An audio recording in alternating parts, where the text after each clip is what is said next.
c'est mercredi. Nous commençons. It being Wednesday, we will begin. Honorable member for Trois-Rivières. Au Canada, terre de nos aïeux, ton front est ceint de fleurons glorieux, car ton bras s'est porté l'épée, il s'est porté la croix. Ton histoire est une épopée des plus brillants exploits, et ta valeur, le foi trempé, protégera nos foyers et nos droits, protégera nos foyers et vos droits.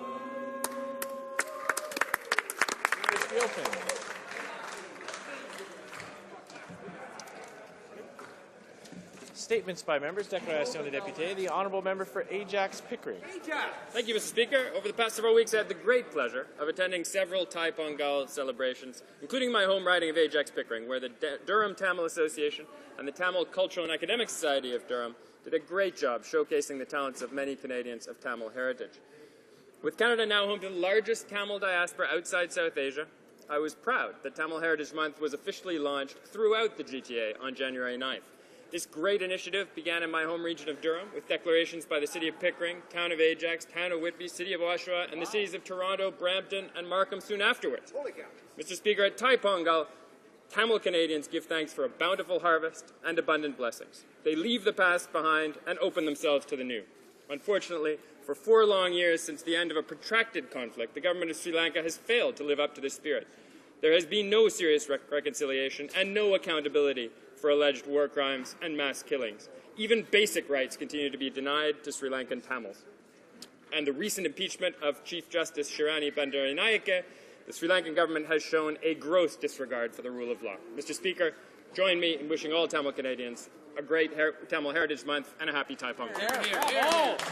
The honourable member for Scarborough Rouge River. Mr. Speaker, Chinese New Year is soon approaching, and I wish to take this opportunity to wish the constituents of Scarborough Rouge River and Canadians across the country a very happy and prosperous Lunar New Year.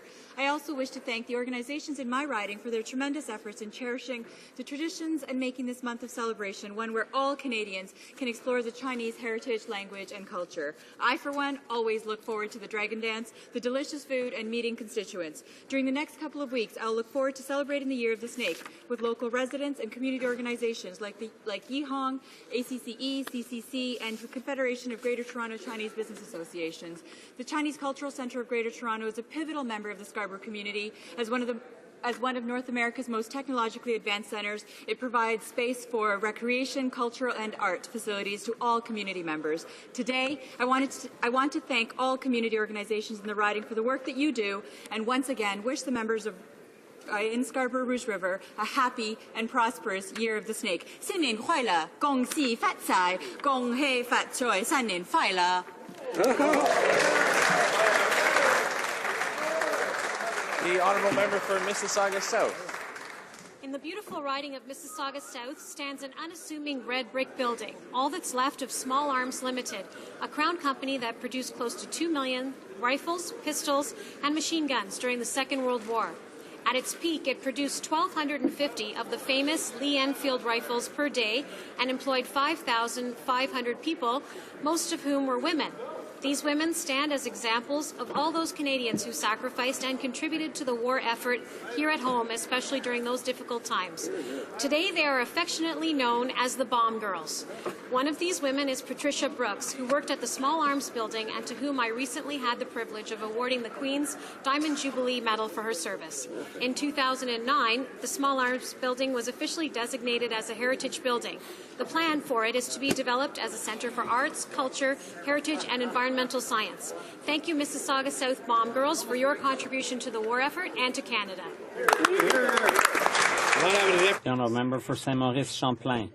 Mr. Speaker, 7 years ago, the Prime Minister of Canada ripped up the bilateral agreements signed by the provinces in order to create daycare spots for children in Canada. The government instead chose to create a tax credit program which cost $15 billion to the taxpayer without having any money go to daycare spaces or the cost. Without having regulated daycare, nothing's been done. The number of children between 0 and 4 years of age has gone up by 11%, and yet there has been no significant increase in spaces. Canadian families need more daycare in order to deal with the challenges of education and health of children in Canada. The government has not only failed to meet its obligations to Canadian children, but it also has stopped caring about women and families who have to deal with this terrible situation. In Colchester, Musqueam Valley. Mr. Speaker, last night the Toronto Central Regional School Board voted to put 5 schools on the path to closure, 5 small rural schools. And this is at the request of the Nova Scotia Provincial Department of Education. Now, when you close a small rural school and it's the only school in that community, that makes it very difficult for a small rural community to grow. It makes it difficult to attract new young families to rebuild the rural economy. So I call upon the Minister of Education and the school board to work with those communities to do what they can to keep at least one school open in each of those small rural communities. Closing a small rural school, when it's the only school in that town, has the same effect in that community that closing every school in the city would have on Halifax. That would be devastating to the city of Halifax. And that's the same thing that would happen to a small rural community when you close all of their schools. Thank you, Mr. Speaker. The Honourable Member for Davenport. Thank you, Mr. Speaker. One of Canada's landmark cultural icons, the Horseshoe Tavern, recently celebrated its 65th anniversary. Now, this is a huge accomplishment. Often when we think of the arts in Canada, the opera, the ballet, and the symphony come to mind, but it's in the ramshackled clubs, the back rooms, the storefronts, and the church basements of the nation where most of the artists that Canada so rightly is proud of first learns their craft. The Horseshoe has always been a leader in this tradition, providing a valuable training ground for at the time unknowns, from Stompin' Tom to Nickelback, Katie Lang to the Tragically Hip, and even a couple future MPs. No one does this kind of thing because it makes a lot of money, Mr. Speaker. People do it because they love music. They want to share that music, and they believe in the great talent that we have here in Canada. So, today I want to pay tribute to one of the longest-running live music venues in North America. Happy 65th anniversary, Horseshoe Tavern, and thank you for helping to put Canadian music on the map. The Honourable Member for Winnipeg South Centre. Mr. Speaker, last year I proudly voted for Economic Action Plan 2012, which provided funding for the Community Infrastructure Improvement Fund. Our goal was to strengthen and improve existing facilities in communities across Canada. And last Friday, I announced $44,500 in funding under this program for a replacement evaporator condenser on the hockey rink at River Heights Community Centre, a club integral to my community.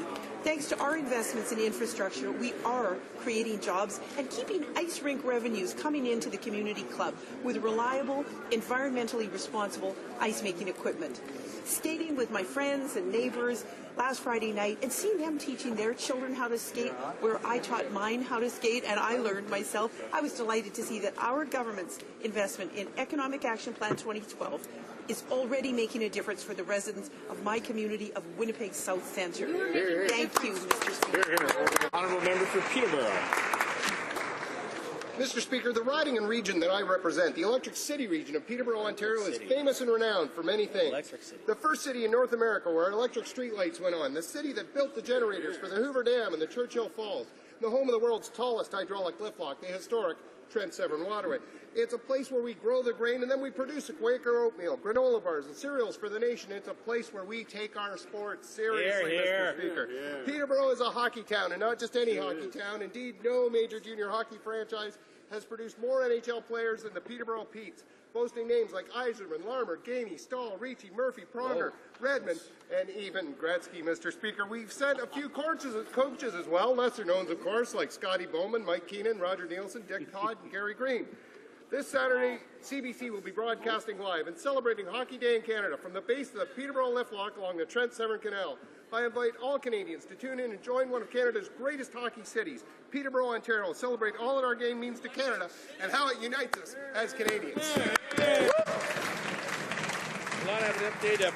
The Honourable Member for Portneuf-Jacques-Cartier.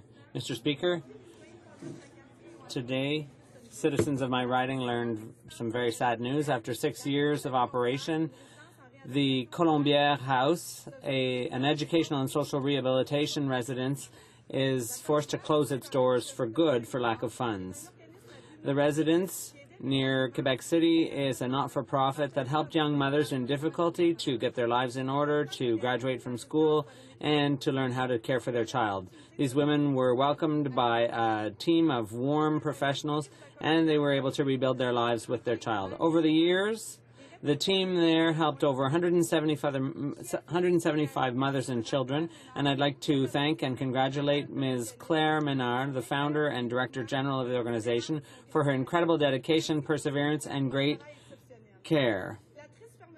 The sad closing of Colombière House, which met a real need in the region, reminds us how important it is for the government to provide stable, ongoing funding to organizations who work tirelessly to help those in the greatest need. Thank you. Calgary Northeast.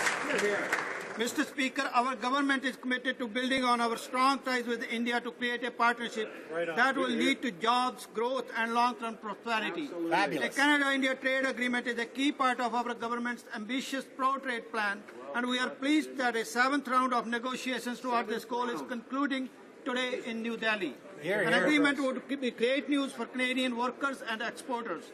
A Canada-India joint study concluded that free trade could boost Canada's economy by at least $6 billion per year.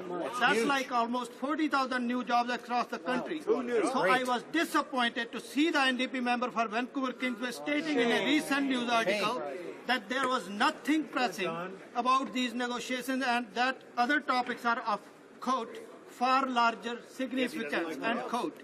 Unlike the NDP, our government values the Canada-India partnership and recognizes that both businesses and people-to-people ties are helping us to deepen this important relationship. The Honourable Member for Hamilton Mountain. 7 years ago today, the Prime Minister cancelled the childcare agreements with the provinces. The result? The OECD ranks Canada 24th out of 25 countries when it comes to early childhood services. Only 20% of children have access to regulated childcare, and very few new spaces are being created, leaving parents with difficult choices. Childcare should not be an afterthought or a luxury. In fact, a federal court ruled just this week that employers have to accommodate reasonable childcare requests. When European countries invested in childcare, they found that each dollar spent returned 2 more to the economy. But here in Canada, the Liberals and Conservatives just don't get it. 3 straight Prime Ministers have now broken their promises to create high-quality, regulated childcare, squandering billions of dollars instead on corporate tax giveaways. Only New Democrats are steadfast in their support for universal, accessible, affordable, and licensed childcare. For us, early childhood services are an investment, not an expense. The Honourable Member for Richmond Hill. Mr. Speaker, earlier this week, the notorious Saeed Motazavi, a man once known as the Butcher of Tehran, briefly found himself inside the same Iranian prison where he ordered the torture of Canadian journalist Zahra Kazemi. That torture ultimately proved fatal, Mr. Speaker, and Ms. Kazemi's last days were dark, lonely, and agonizing. The Minister of Foreign Affairs has called for those responsible for Ms. Kazemi's murder to be brought to justice. Sadly, today, we learned Motazavi has been released from custody. Ms. Kazemi's family's 10-year wait for justice continues. I ask all honourable members to join me in supporting our Foreign Minister's calls for justice for Ms. Kazemi and all victims of the barbaric Iranian regime. We call on Iran to uphold its international obligations with respect to human rights and the rule of law, and for there to finally be a social contract between the regime and the Iranian people that affords them the basic rights they are currently denied. Thank you.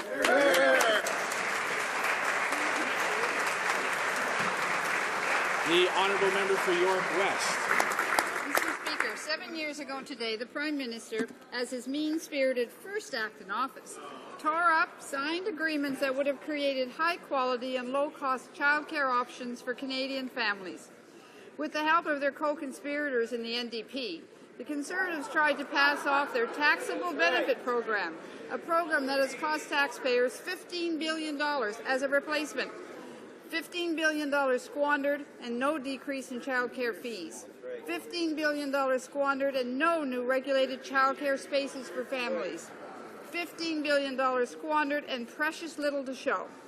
As a result of this government's failure, there are licensed child care spaces for fewer than 20% of Canadian children, while the 0 to 4-year-old cohort has increased by 11%.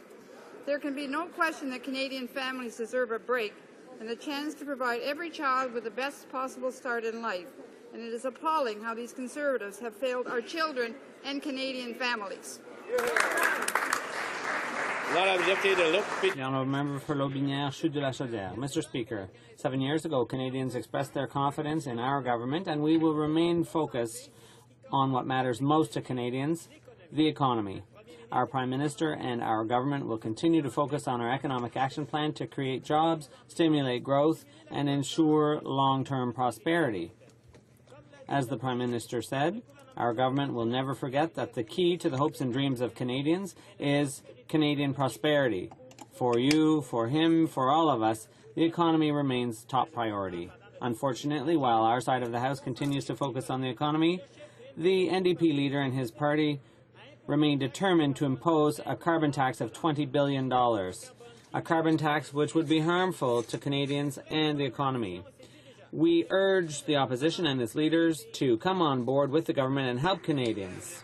The honourable member for Kamouraska-Rivière-du-Loup.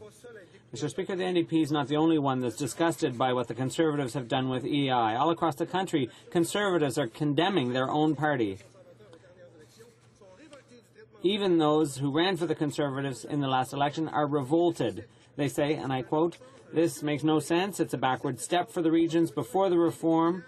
With this reform, there are going to be ghost towns all across the country." And a former Conservative member in Gaspé said, "It's crap." The Conservatives are turning their back on the regions, and they're saying so publicly. The Conservative slogan in 2011, "Our region in power," was just camouflage, hiding their disdain for the regions. This reform will destroy seasonal industries. The NDP, the municipal officials, the industries, chambers of commerce, and Conservatives from eastern Quebec have all called for an end to this reform. People in Quebec regions in the Atlantic can count on the NDP to fight against a government that does not respect them. We will never give up. The honourable member for Barrie. Mr. Speaker, 7 years ago today, with the faith and trust of Canadians, we took our spot as the Government of Canada. We promised to stand up for Canada, to cut taxes, crack down on crime, and offer family support. And that's exactly what we've done. We have cut the GST not once, but twice, introduced measures to keep Canada's streets and communities safe, and created a national childcare benefit. We also put an end to the wasteful and ineffective long gun registry and brought marketing freedom to farmers. Our government took swift action to protect the economy through one of the worst recessions the world has ever seen. With the creation of over 900,000 net new jobs, countries now look to Canada's strong economic model. We will strive to make Canada the strongest, most prosperous, and united nation by focusing on priorities Canadians care most about: family, safety, pride in their citizenship, and the economy. Mr. Speaker, our government will continue to stand up for Canada. Oral questions, questions orales, the honourable leader of the opposition. Mr. Speaker, the Conservatives have just been caught red-handed. They orchestrated fraudulent calls and tried to manipulate the nonpartisan work of an electoral commission. Worse yet, the leaders of the Conservative Party lied repeatedly until the evidence became irrefutable. They ended up owning up, but now they call it an internal miscommunication. We also learned this morning that it is the same company as in the Père Poutine affair. When was the Prime Minister informed of the fact that his party was behind these fraudulent calls? Right Honourable Prime Minister. The leader of the NDP here today and on his feet and none the worse for wear. Monsieur le Président, ce qui concerne... Mr. Speaker, as concerns these calls, the party already explained the situation. The party followed the rules, and our position to the public is very clear on the commission. The commission is working to redraw the electoral boundaries according to the law. The Honourable Leader of the Opposition. Canadians deserve a straight answer. Did the Prime Minister know his party was behind these fraudulent calls? Yes or no? The independence of the Canadian Electoral Boundary Commission is fundamental to our democracy. Conservatives paid for fraudulent robocalls using a fake company name to misinform voters and manipulate an important part of our democratic system. Worse yet, Conservative Party officials lied to Canadians to try to avoid taking responsibility for their actions.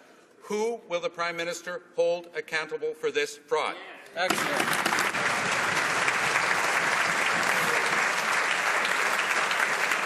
The Right Honourable Prime Minister. Speaker, clearly I reject the accusations in that particular question. I think the party has explained this particular matter.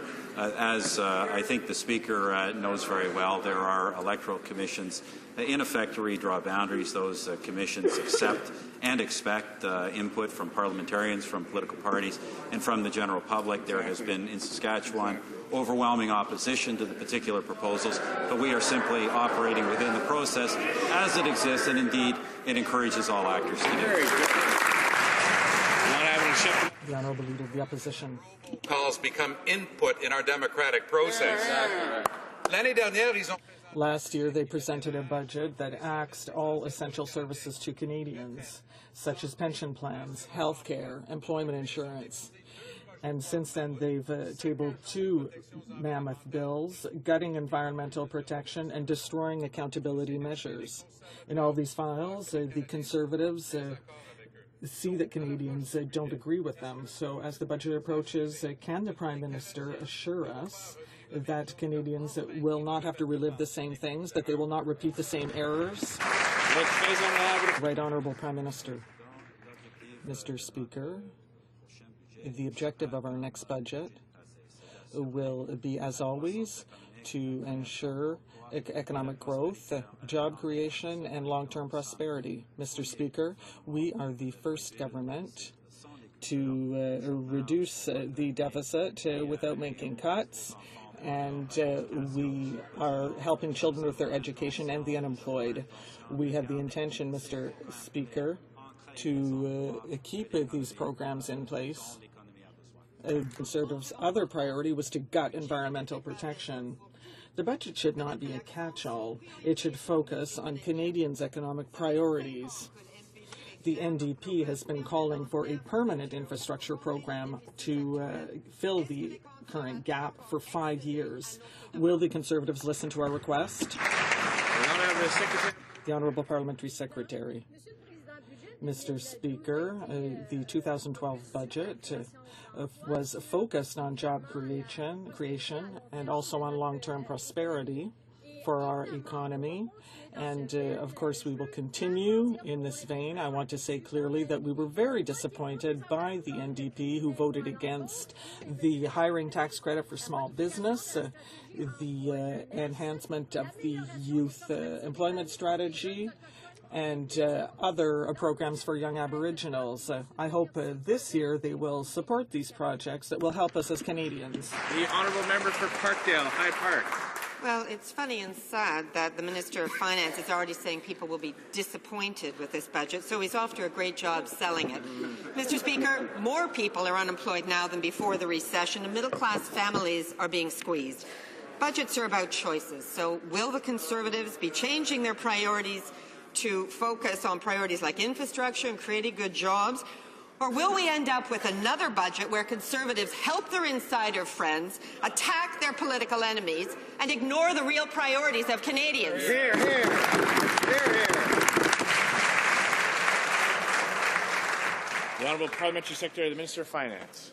Thank you, Mr. Speaker. And as I said before, it was in the NDP that Canadians were disappointed because they voted against so many good measures to maintain the job creation we have. And I might cite that we've created over 900,000 net new jobs since the recession in July 2009. Canadians were disappointed that they didn't support a number of measures. Let me just continue to cite those measures. Opportunities Fund that would have helped a number of disabled people get into the job market. Well, thankfully, this Conservative government voted in favour of that budget to put that forward, but the NDP, of course, voted against. The Honourable Member for Toronto Centre. Mr. Speaker, in light of the unprecedented effort by the Conservative Party, and I presume the government, to gerrymander the riding boundaries in Saskatchewan, I wonder if the Prime Minister can give us a categorical assurance today that there will be no special partisan legislation with respect to this matter, but rather the government will ensure and guarantee that it will in fact bring in a law that is entirely compatible with the final conclusions of the Boundary Commission in Saskatchewan and indeed right across the country. The Right Honourable Prime Minister. Mr. Speaker, let me be once again clear on the process. Under the law, independent boundary commissions are established. Those commissions, and part of the process is to get widespread input, not just from parliamentarians and political parties, but from the general public. In the case of Saskatchewan, Mr. Speaker, I'm told that some 75% of the submissions made to that commission have been opposed to the current proposals. But in the end, Mr. Speaker, it is the Commission that makes a decision. Some years ago, the Liberals tried to bring in partisan legislation to overturn Boundary Commission recommendations, and we would never do that.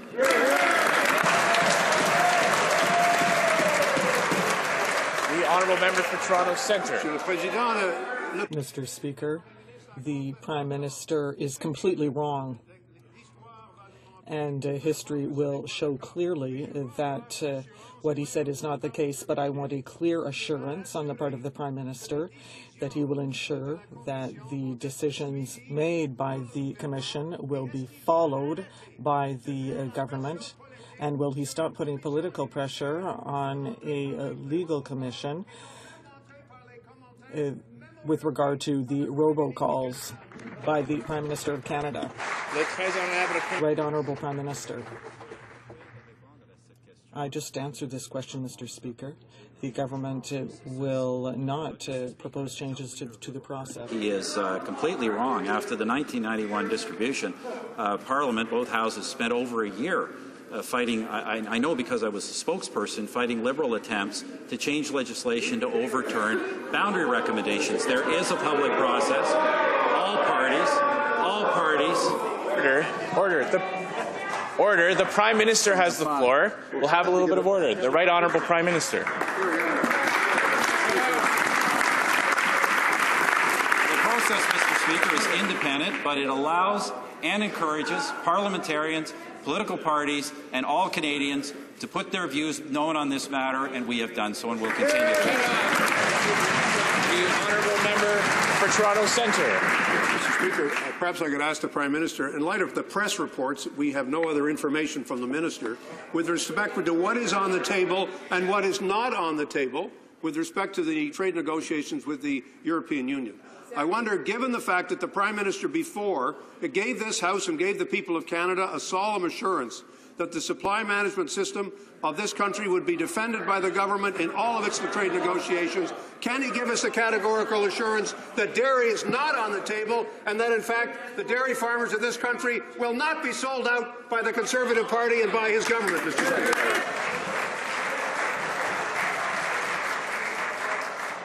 Order. The Right Honourable Prime Minister. Well, Mr. Speaker, this government has defended our supply management system successfully in various trade negotiations, and we continue to do so, Mr. Speaker. In fact, Mr. Speaker, to my knowledge, the only person I'm aware of suggesting the abolition of the supply management system is a candidate for the leadership of the Liberal Party.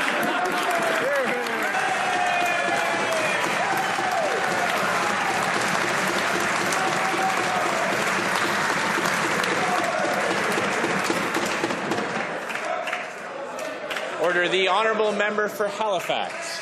Monsieur le Président, Mr. Speaker, yesterday the... Order. The honourable member for Halifax has the floor. Merci, Monsieur le Président. Thank you, Mr. Speaker. Yesterday, the Prime Minister called the Environment Commissioner's report useful. The problem is, it is not useful unless they do something with it. The report provides recommendations for improving the marine oil spill response plan and for protecting our watercourses from hydraulic fracking. When will the Conservatives implement policies that are useful for environmental protection? Honourable Parliamentary Secretary to the Minister of the Environment. Mr. Speaker, and I'm so glad my colleague opposite asked this, because yesterday at Natural Resources Committee, where the Commissioner for the Environment appeared, he said, and I quote, "I don't have the slightest doubt that this government is absolutely focused on actually closing the gaps that we've identified." Also, in a television program later that day, he said, to his tenure as Commissioner of the Environment, "I have more confidence in this system than I did going in." Wow. Mr. Speaker, it's our government that's seen actual reductions in greenhouse gas emissions. It's our government that's protected more parkland than any other government in history. Mr. Speaker, it's our government that's getting the job done. The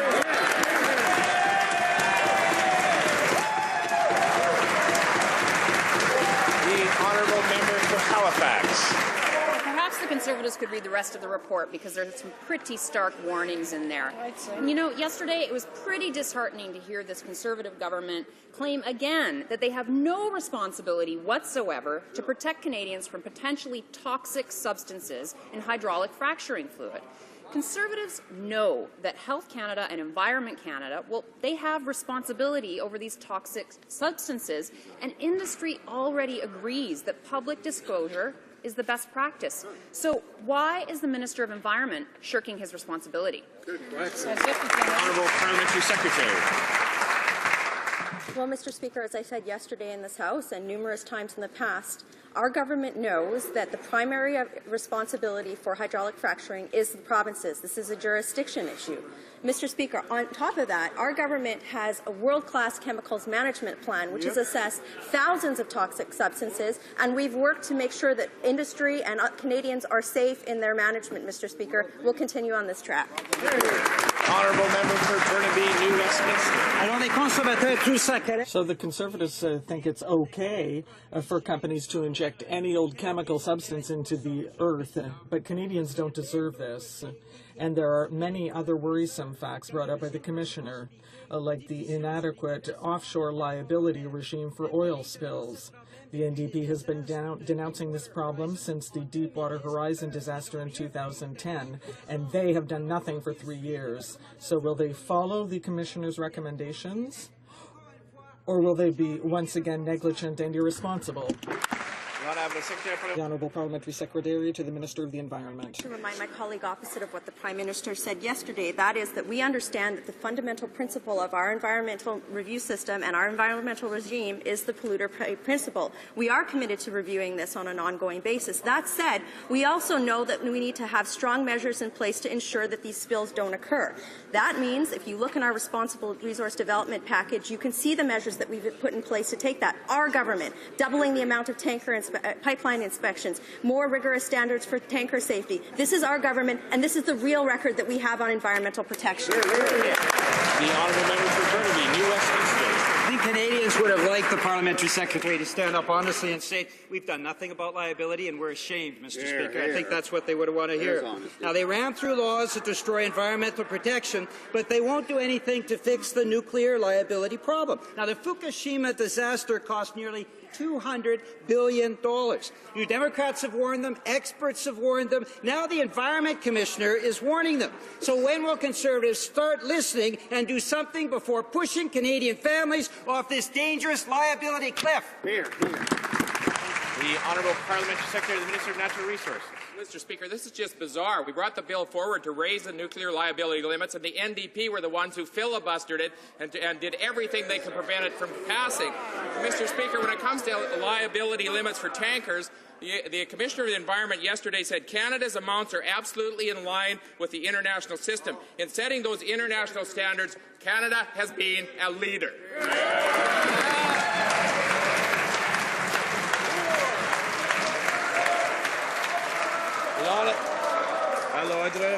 Order.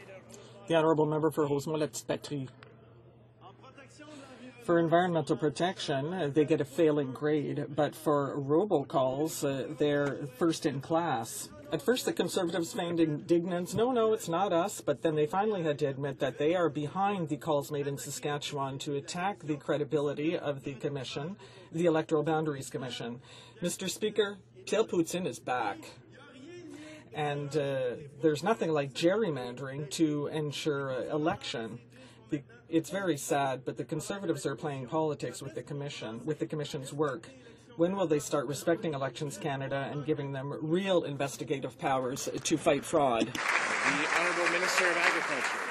Well, Mr. Speaker, it's well known that we don't favour the boundaries as they've been outlined, and 75% of the submission from Saskatchewan residents support our stance. So we're moving ahead, Mr. Speaker, making sure the consultations are out there, that Saskatchewan residents continue to know the effect that they will see.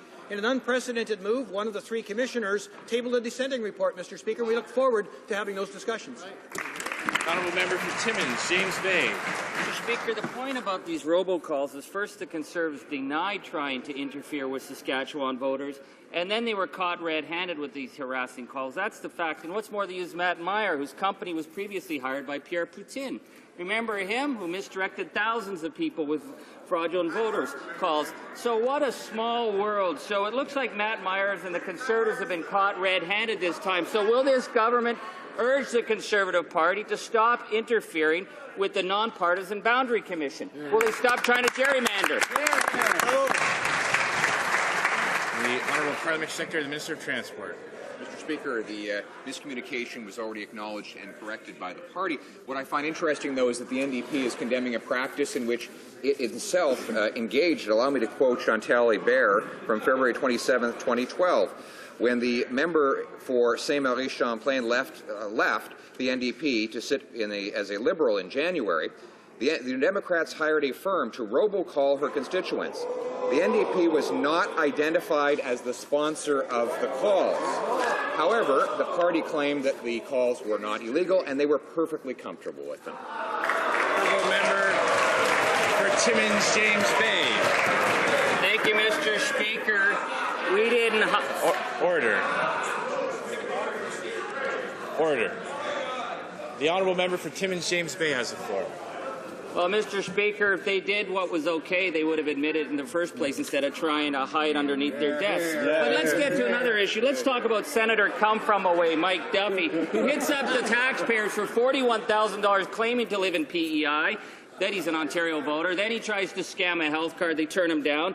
He doesn't even qualify for the income tax reduction on residency. And when was the last time he even mentioned the great people of Prince Edward Island in the Senate? It has to be at least 7 months, which is why the people of Cavendish call him Mike Who. So instead of trying to defend their buddy, Senator Duffy, well, they tried defending the taxpayer and get our $41,000 back from this guy.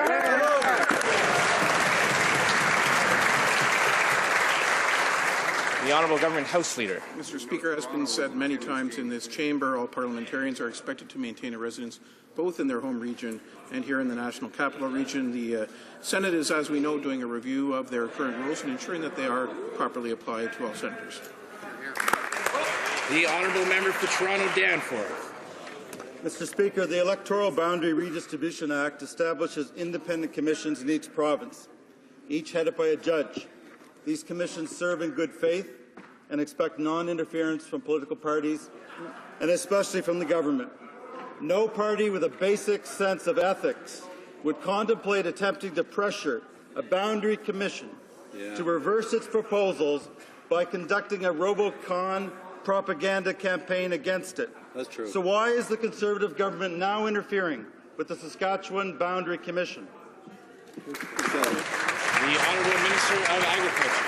Nothing could be further from the truth, Mr. Speaker. The process allows and encourages for public to make submissions. At the end of the day, the Commission will make the decision, but 75% of the submissions they received during the initial process were in favour of remaining boundaries the way they were. So, Mr. Speaker, we stand with Saskatchewan residents in asking that the Commission reevaluate the work they did and re-establish the boundaries as they've been. The Honourable Member for Toronto Danforth. Aucun Canadien. Not one single Canadian buys the excuse of an internal miscommunication to explain the political interference of these robocalls. The Conservatives admitted that they were behind this manipulation at the very moment that a parliamentary committee is studying the Commission's report. The parliamentary committee is tasked with studying this report objectively and in a nonpartisan manner before responding to the Commission. Why does the Conservative government want to undermine the work?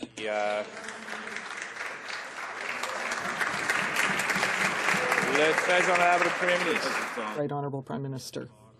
Mr. Speaker, the member is wrong with regard to this process because it encourages political involvement. Mentioned there are actually parliamentary hearings into this. Right. Obviously, there is political input, although the final decisions are independent. And, Mr. Speaker, I'm going to bet dollars to donuts that we're going to be able to find a lot of NDP submissions to these parliamentary hearings. The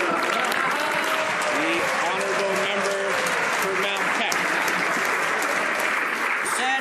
Mr. Speaker, Canadians have had to rely on the EU for accurate information on the Canada-European Trade Agreement. The latest CETA version, reportedly now on the Prime Minister's desk, is said to accept European patent protection and therefore imposed additional drug costs on the Canadians in the range of between $900 million and $1.9 billion. Will the Prime Minister be honest with Canadians? Is it his intent to sign an agreement that will result in higher drug costs for Canadians? That's it. Question. Honourable Parliamentary Secretary.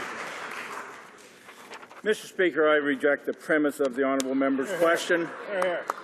Matter of fact, I reject much of what the honourable member says. The reality is, Mr. Speaker, that our negotiators are focused on some remaining issues. We're working on behalf of Canadians. We're working to produce jobs and opportunities for Canadian exporters and Canadian workers, and we'll continue to do that. Honourable Member for Barassa. Mr. Speaker, the reality is that there are no more negotiations right now because the file is in the Prime Minister's office. I want to come back to the question of the dairy industry. The Federation was here with its members. This is a file that is important. We're talking about 12,700 dairy farms. There's thousands of jobs, so we don't want political talking notes. We want the assurance that the Prime Minister will not go back on his word and that he will protect supply management. Does he pledge to protect supply management? Yes or no? It's important for Canada. The Right Honourable Prime Minister. Mr. Speaker, our position with regard to supply management is very clear, and it has been the same position for many rounds of negotiations. It is a candidate for the leadership, the Liberal leadership, who is in favour of abolishing supply management. Mr.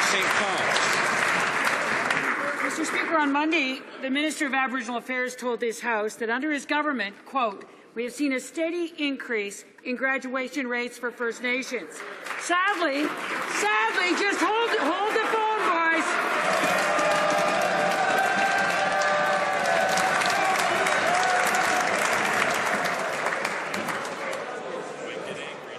Order. I've asked honourable members before. If they wish to applaud a colleague, they can do so when they're finished putting the question or finished answering the question, but not in the middle of it. The honourable member for St. Paul's. Mr. Speaker, sadly, here's the truth from his department. 2009, 35%.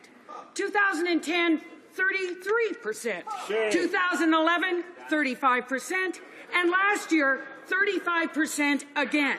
Will the minister admit he was wrong, that this is a serious problem, and commit Budget 2013 will fix this? The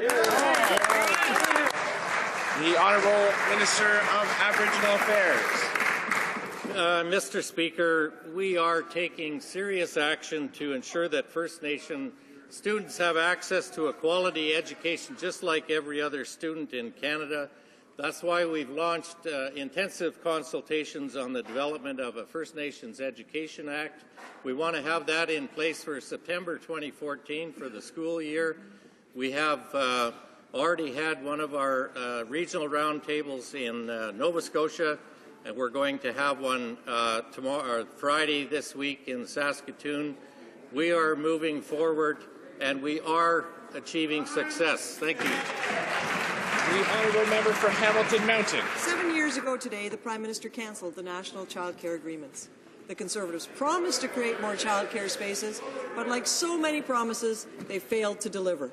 The reality for many parents is that regulated childcare spots are few and far between, and parents are left with very difficult choices. Why can't the Conservatives make life easier for parents and address the critical shortage of affordable, regulated childcare spaces in Canada? The Honourable Minister of Human Resources. Well, Mr. Speaker, we are the party that believes that parents are the ones that should decide how the children are raised on their own. That's a foreign concept to the NDP, but Mr. Speaker, that's why we brought in the universal child care benefit 6.5 years ago now, and that has provided help to over 3 million Canadian children, $100 a month to help let the parents choose how their children are raised and where. Even if they decide to do it themselves, we're going to support that. Hear, hear. The honourable member for Hamilton Mountain. Clearly, the minister has absolutely no intention of treating parents fairly. But she's throwing out the baby with the bathwater when she fails to even acknowledge that childcare also makes good economic sense.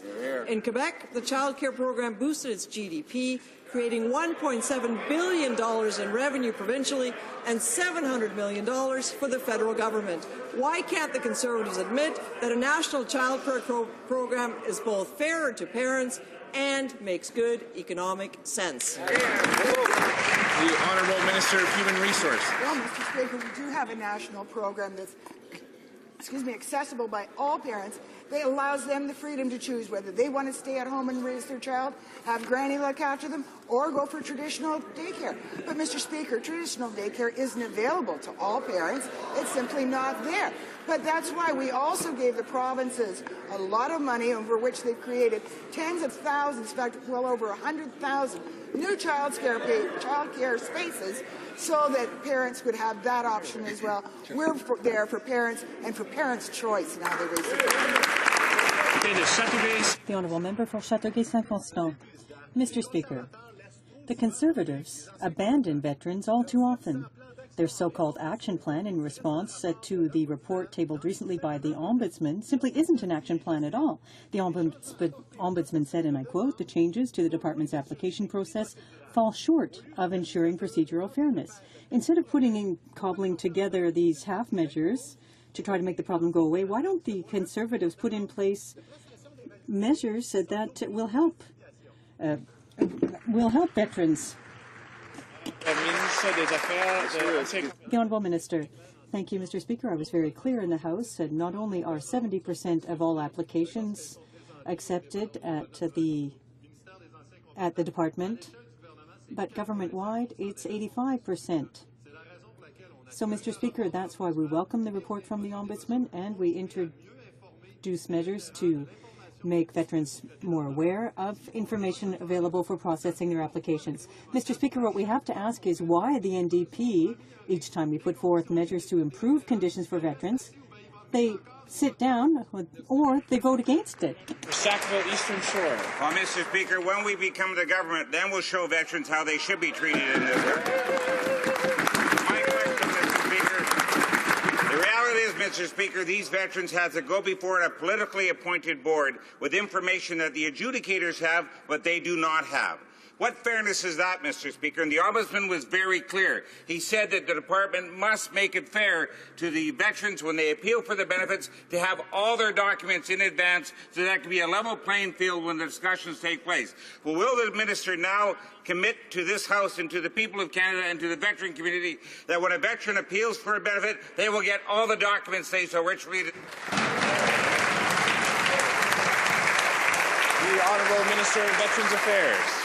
Well, Mr. Speaker, we're already committed to make sure that our veterans have a fair procedural process, and that's why our educators have access to all information. But the thing is, Mr. Speaker, we want to proceed in an efficient manner. That's why we are streamlining this process, as well as making sure that the response is provided in a timely manner. And, Mr. Speaker, 85% of the time, this response is positive for the veteran. When will the NDP support our initiative and vote with the government to fund our veterans initiative. Honourable member for New Brunswick Southwest.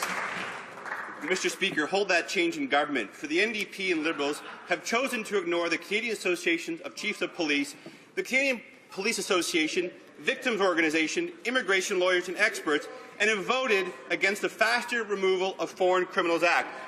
Mr. Speaker, they're voting to allow foreign nationals that break the law to remain in Canada. With the final vote on this bill taking place tonight, can the Minister of Citizenship and Immigration please update this House on our government's commitment to protect the safety and security of Canadians? The Honourable Minister of Citizenship and Immigration. Yes, Mr. Speaker, for too long, too many serious, dangerous, convicted foreign criminals have been able to delay their deportation from Canada for years, and in too many cases going on to commit new crimes and create new victims in Canada. Canadians have had enough of this. If you come to Canada and violate the privilege of residency here by being convicted in a court of law of having committed a serious crime, Mr. Speaker, you've lost the privilege to stay in Canada. You should be deported quickly, and this new law will do just that. We hope that the NDP and the Liberal parties will listen to victims' rights groups and support the faster removal of Foreign Criminals Act.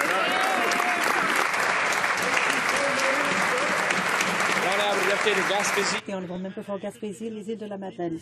Mr. Speaker, since they started their attack on the employment insurance program, the Conservatives have claimed that they want to solve the problem of manpower shortages in the regions. I've got some news for my colleagues. There are no jobs. They can try to complicate things, but it's the current economic climate that's inhibiting job creation in sufficient numbers. It's easy to understand. Instead of attempting to create jobs, the Conservatives are seeking to punish people who work in seasonal jobs. They've got it completely backwards.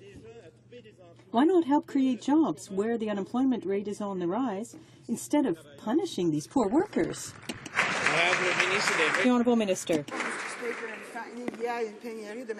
Mr. Speaker, there is a shortage of a manpower shortage throughout the country and even in the East.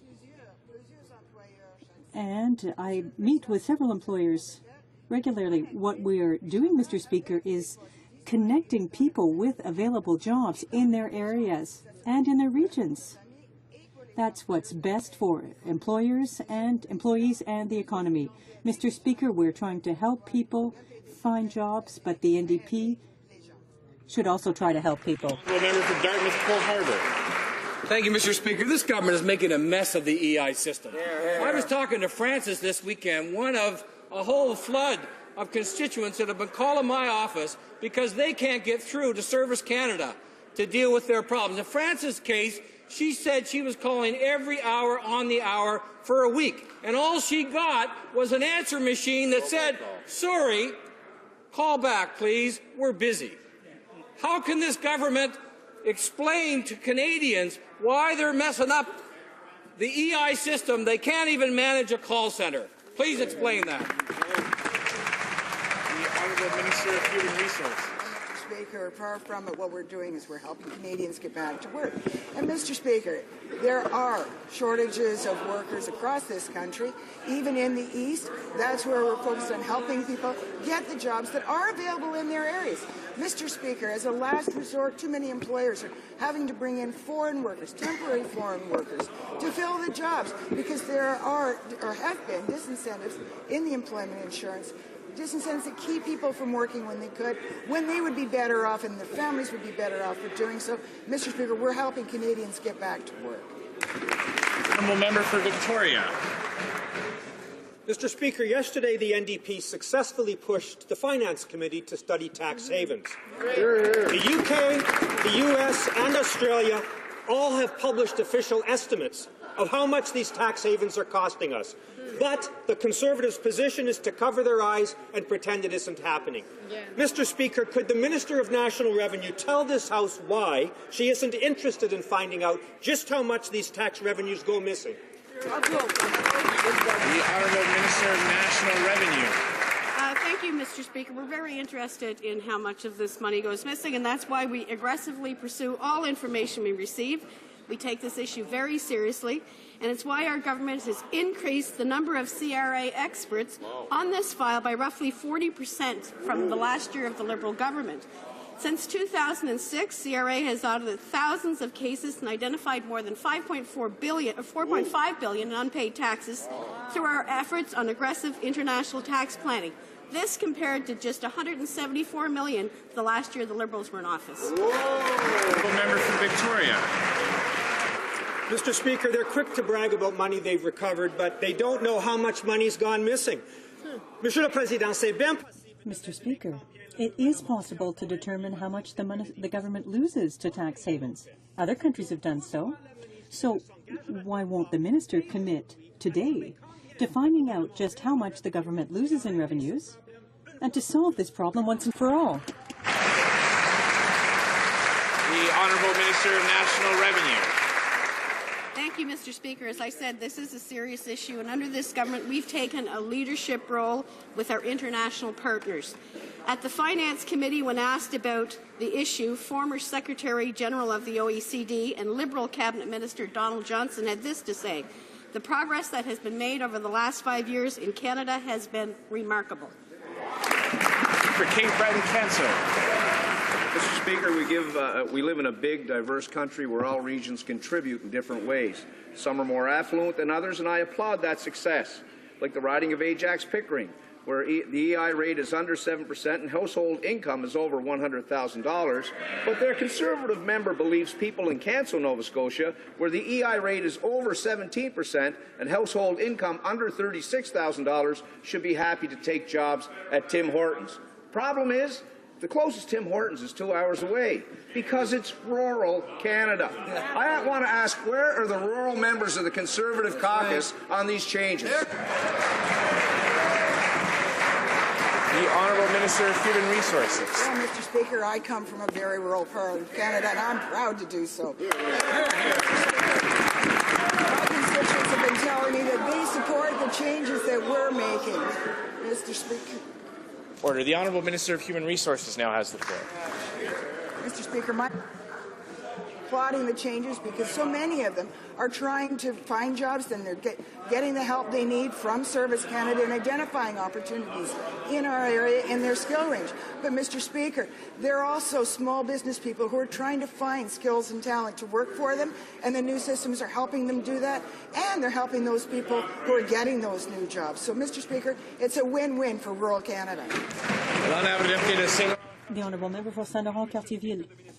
Should get out of our limo and she should kill our job-killing EI plan. Ce sont les employeurs saisonniers.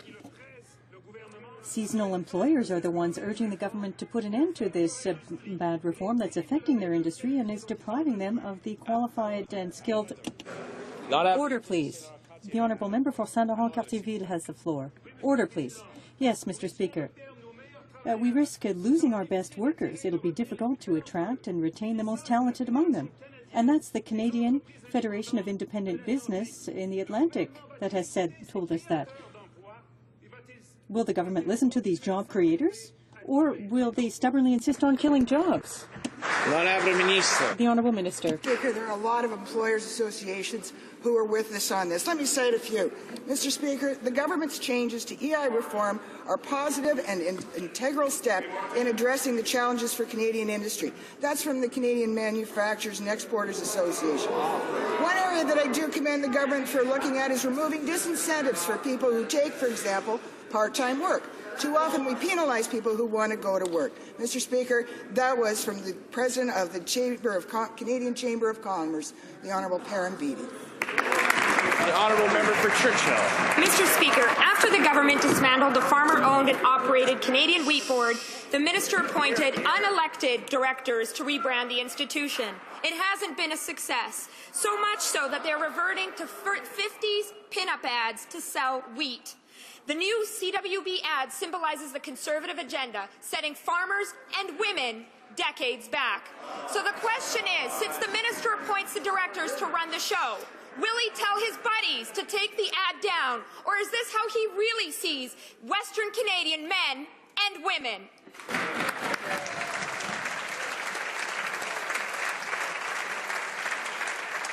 The Honourable Minister of Agriculture. Well, Mr. Speaker, I reject the premise of the question. The ad in question was put up by the board. Their spokesman, Danny Sperling, did some focus group testing on it, and 90% of the responses on their email have been very positive. At the end of the day, Mr. Speaker, where the member is actually totally wrong is in the unprecedented success that Western Canadian farmers have enjoyed under the freedom to market their own product, now with the rail review legislation before this House of Commons, and I ask her to support that and move it through so they can continue to have a banner year. The honourable member for Welling.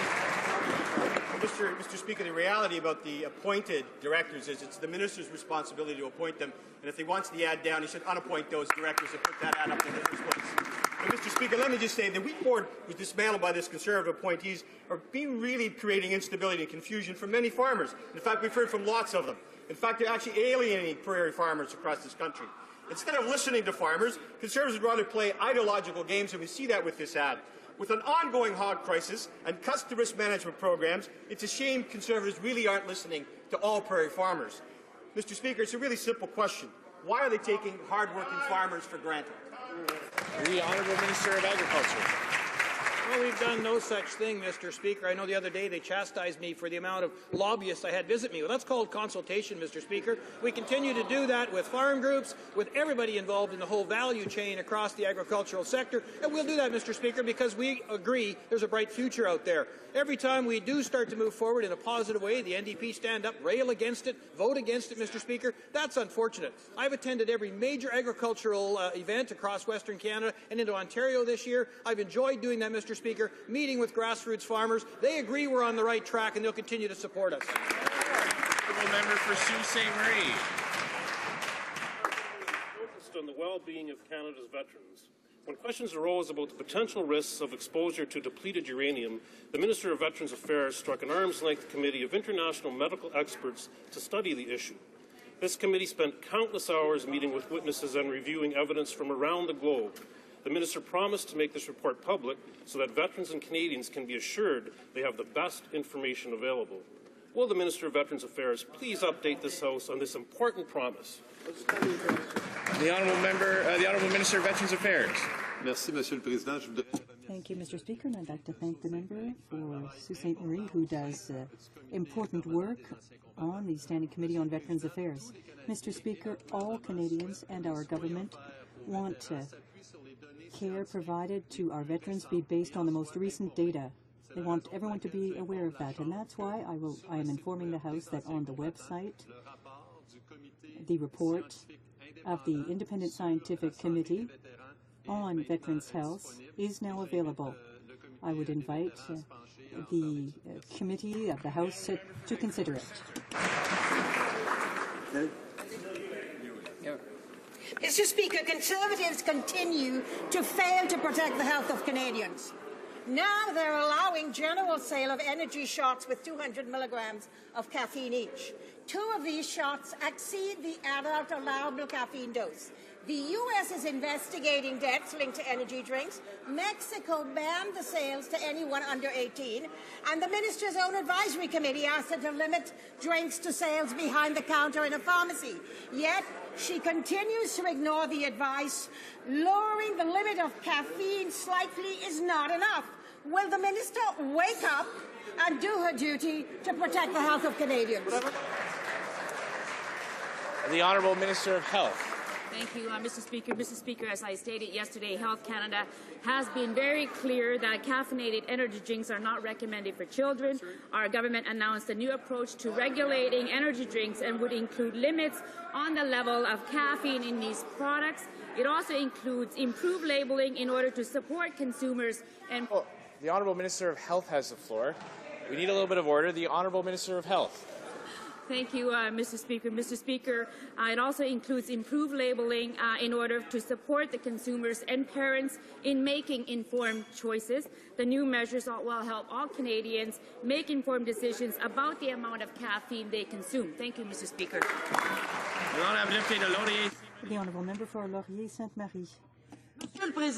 Mr. Speaker, when he appeared before the Foreign Affairs Committee on December 4th, 2012, the Minister of International Cooperation was unable to even give us an idea of how many projects had been approved under the CETA's partnership program. But he promised to send in the information. It's February now, Mr. Speaker, and we're still waiting for a reply. What's happening? Does the minister have something to hide? Or did the memo requesting the information get lost? Is it under a bunch of projects that still need approving that are on his desk? The Honourable Minister. Mr. Speaker, no such thing about bearing anything. We're quite open and transparent. All of our projects are up on the line, available for the member to access, and if she needs more information, Mr. Speaker, we'll be happy to provide it to her. Hear, hear. Member for Des Mississippi, Churchill River. Thank you, Mr. Speaker.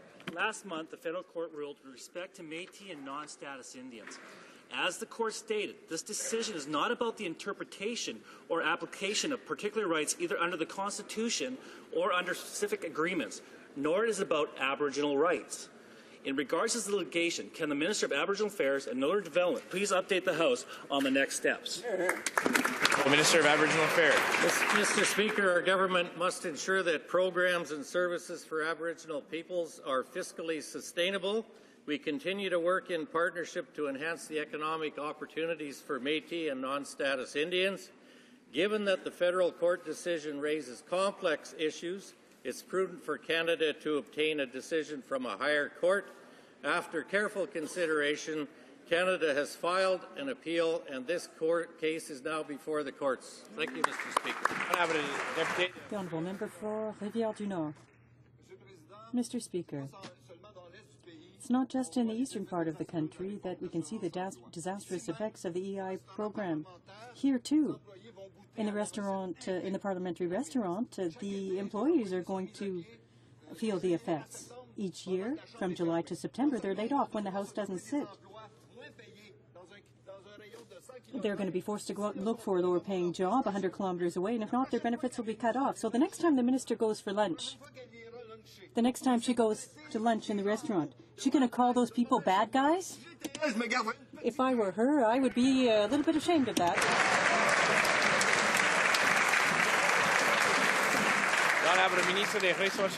The Honourable Minister. Mr. Speaker, another ridiculous comment by the NDP. We support those people. We will support them to help them find a job during the summer so that they can work and earn money. It's better for them, better for the economy, isn't it? That's why we have expanded the Job Alert and the Job Bank program to help them find jobs, to enable them to work. Richmond, Athabasca. Mr. Speaker, despite the motion put forth by the Bloc Québécois calling for supply maintenance to be maintained in its entirety adopted in this House, Ottawa is gearing up to sacrifice this in its negotiations with the European Union. The federal government is apparently prepared to authorize the entry of thousands of additional tons of cheese without any tariffs, and this is an unacceptable concession. Can the Minister of Agriculture confirm this information? And why is he refusing to speak to the dairy producers at their annual conference? What has he got to hide? The Honourable Parliamentary Secretary to the Minister of International Trade. Mr. Speaker, I have to question where the honourable member where his question is coming from. We've been clear in every aspect of the CETA negotiations with the European Union. We regularly consult with the provinces. We regularly consult with industry.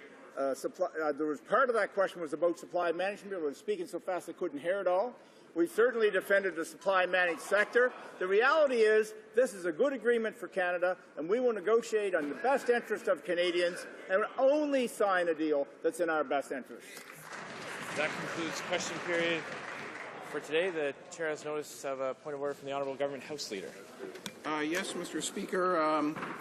After the Prime Minister indicated that the electoral boundary commissions actually seek participation of political parties and members of Parliament and the public in their process, the member from Toronto Danforth got up and actually said that the nonpartisan commissions expect non-interference from the political parties and that no party with a basic sense of ethics would interfere. So I thought I'd check out. The Prime Minister did refer to certain... I'm tabling some documents here and I'm just explaining the documents.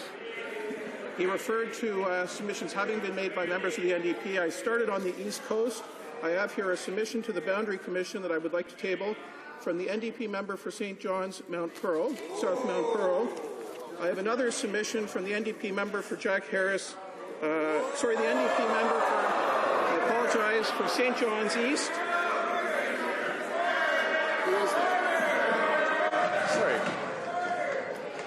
Sorry, there's so much noise. I don't know what members are complaining about. He said, oh, okay. Well, the minister knows he can't use names. He needs to refer to ridings or titles. I assume the minister is seeking to table some documents. Okay, it's very tough to hear. If he can explain what... Now, how many more does he have to table? They're both languages. Are they in both official languages? They are in both official languages, Mr. Speaker. And I inadvertently, in reading the second document I was submitting, read the actual MP's name. He is indeed the NDP MP for St. John's East, and I apologize for reading his name in the House, but this is also a submission respecting boundaries. So I've only started on the East Coast. I've only done Newfoundland, but so far 100% of the NDP MPs have tabled such submissions on the boundary process.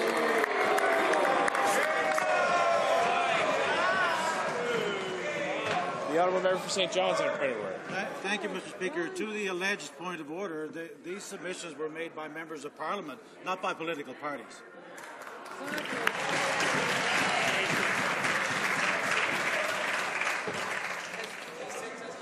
Tabling of documents, dépôt de documents.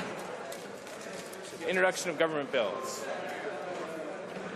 Déclaration de ministres. Statements by ministers. Reports from interparliamentary delegations. The Honourable Member for Hamilton Mountain. Thank you very much, Mr. Speaker. Pursuant to Standing Order 34.1, I have the honour to present to the House in both official languages 10 reports of the Canadian delegation of the Canadian Group of the Interparliamentary Union respecting its participation at the following activities. The 261st session of the IPU Executive Committee in Geneva, Switzerland from September 8th to 9th in 2011. The meeting of the Steering Committee of the 12 Plus Group in Paris, France, September 12th, 2011. The annual parliamentary hearing at the United Nations in New York, United States of America, November 28th and 29th of 2011. The 56th session of the Commission of the Status of Women in New York, United States of America, February 29th, 2012. The meeting of the Steering Committee of the 12 Plus Group in Paris, France, March 5th, 2012. The 264th session of the IPU Executive Committee in Geneva, Switzerland, August 29th to 30th, 2012. The meeting of the Steering Committee of the 12 Plus Group in Paris, France, September 17th, 2012. The 127th IPU Assembly and related meetings in Quebec City, Quebec, Canada, October 21st to 26th, 2012. The annual 2012 session of the Parliamentary Conference on the WTO, Back to Basics, Connecting Politics and Trade in Geneva, Switzerland, November 15th to 16th, 2012. And the annual parliamentary hearing at the United Nations, New York, United States of America, December 6th to 7th, 2012. Thank you very much, Mr. Speaker. Well done. The Honourable Member for Dufferin-Caledon. Thank you very much, Mr. Speaker. Pursuant to Standing Order 34.1, I have the honour to present to the House in both official languages the report of the Canadian delegation of the Canada-Europe Parliamentary Association respecting its participation to the fourth part of the 2012 ordinary session of the Parliamentary Assembly of the Council of Europe and the mission to Dublin, Ireland, which is the next President of the Council of the European Union, held in Dublin, Ireland and Strasbourg, France from October 1st to 10th, 2012. Good work. The Honourable Member for Yukon.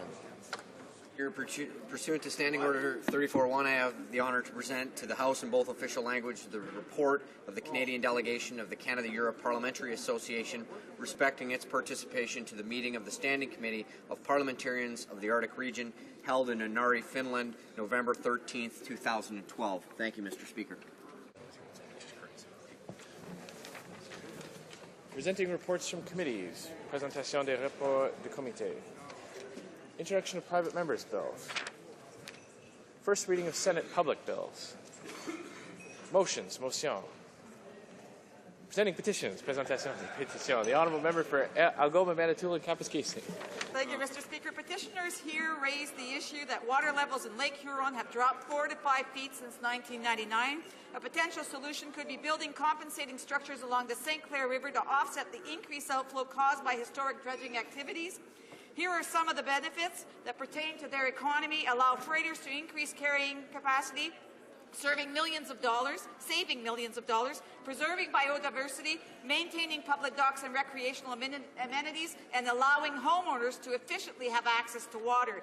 La pétition demande au gouvernement. The petition calls on the government to take action on the decline of water levels in the Great Lakes, specifically Lake Huron and Lake Michigan. The honourable member for Lanark, Frontenac, Lexington and Addington. Thank you, Mr. Speaker. Two petitions to present today. The first is a request for a moratorium on genetically modified alfalfa, and the second is on a subject near and dear to my heart, which is the enshrining of property rights for Ontario residents in the Constitution. The members, or the people who signed this, point out that property rights are a hallmark of a free society, that property rights ought not to be taken, property ownership and the use of enjoyment of property ought not to be taken away from individuals without some form of compensation. They ask for this to be enshrined in the Charter of Rights. They ask for this to be done using the Section 43 amending formula in which both the House and the Ontario Legislature adopt an amendment to the model for this is the Section 16.1 of the Charter of Rights, which was adopted in New Brunswick about 20 years ago. Thank you, Mr. Speaker.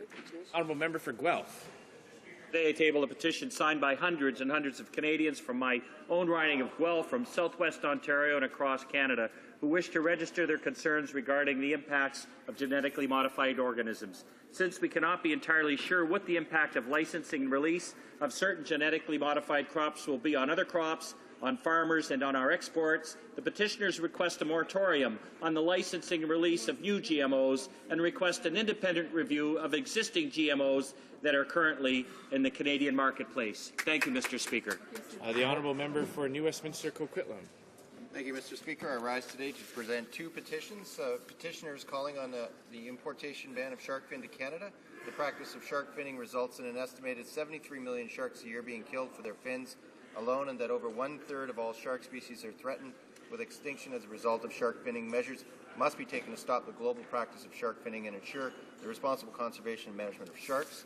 I also would like to rise to submit the petition to save the ELA, Canada's leading freshwater research station, and the petitioners call on the government to reverse the decision to close the ELA research station and continue to staff and provide financial resources to the ELA at the current or higher levels of commitment. Thank you, Mr. Speaker. The honourable member for Kelowna Lake Country. Speaker, I rise to table a petition on behalf of hundreds of my constituents of Kelowna Lake Country with regard to a moratorium on GM alfalfa. They're calling on Parliament to impose a moratorium on the release of genetically modified alfalfa in order to allow a proper review of the impact on farmers in Canada. Thank you, Mr. Speaker. The honourable member for Sudbury. Thank you, Mr. Speaker, and I'm pleased to rise to present this petition tabled on behalf of hundreds of residents from my riding in Sudbury and, of course, from residents around Sudbury and Nickel Belt and, of course, on Manitoulin Island. They're calling on the Minister of Natural Resources, Environment and Fisheries and Transport to address the declining water levels that we're seeing in Lake Huron and Lake Michigan. State water levels in Lake Huron have dropped 4 to 5 feet since 1999, and it's also been in the media today that this is a big concern, Mr. Speaker, so I'm very pleased to introduce the petition on behalf of those citizens. Thank you. The honourable member for Dufferin-Caledon. Thank you, Mr. Speaker. I have a petition to this House. Whereas Canada's 400-year-old definition of human being says that a child does not become a human being until the moment of complete birth, contrary to 21st century medical evidence, and whereas Parliament has a solemn duty to reject any law that says some human beings are not human, therefore we call upon the House of Commons in Parliament assembled to confirm that every human being is recognized by Canadian law as human by amending Section 223 of our Criminal Code in such a way as to reflect 21st century medical evidence. The honourable member for Edmonton Strathcona. Speaker, I too wish to table petitions from Ontario residents calling for action by the federal ministers of Environment, Transport, Natural Resources and Fisheries to take expedited action to protect the Great Lakes. In the case of Lake Huron, that lake has dropped more than 5 feet. I'd have to share, Mr. Speaker, I personally have witnessed this drop over time visiting friends in Georgian Bay. It's a major impact on navigation, major impact on the ecology, and we implore the government to take action. Thank you. The honourable member for HoC. Thank you, Mr. Speaker. I would first like to thank Ms. Thompson for having submitted this petition and for having collected numerous signatures.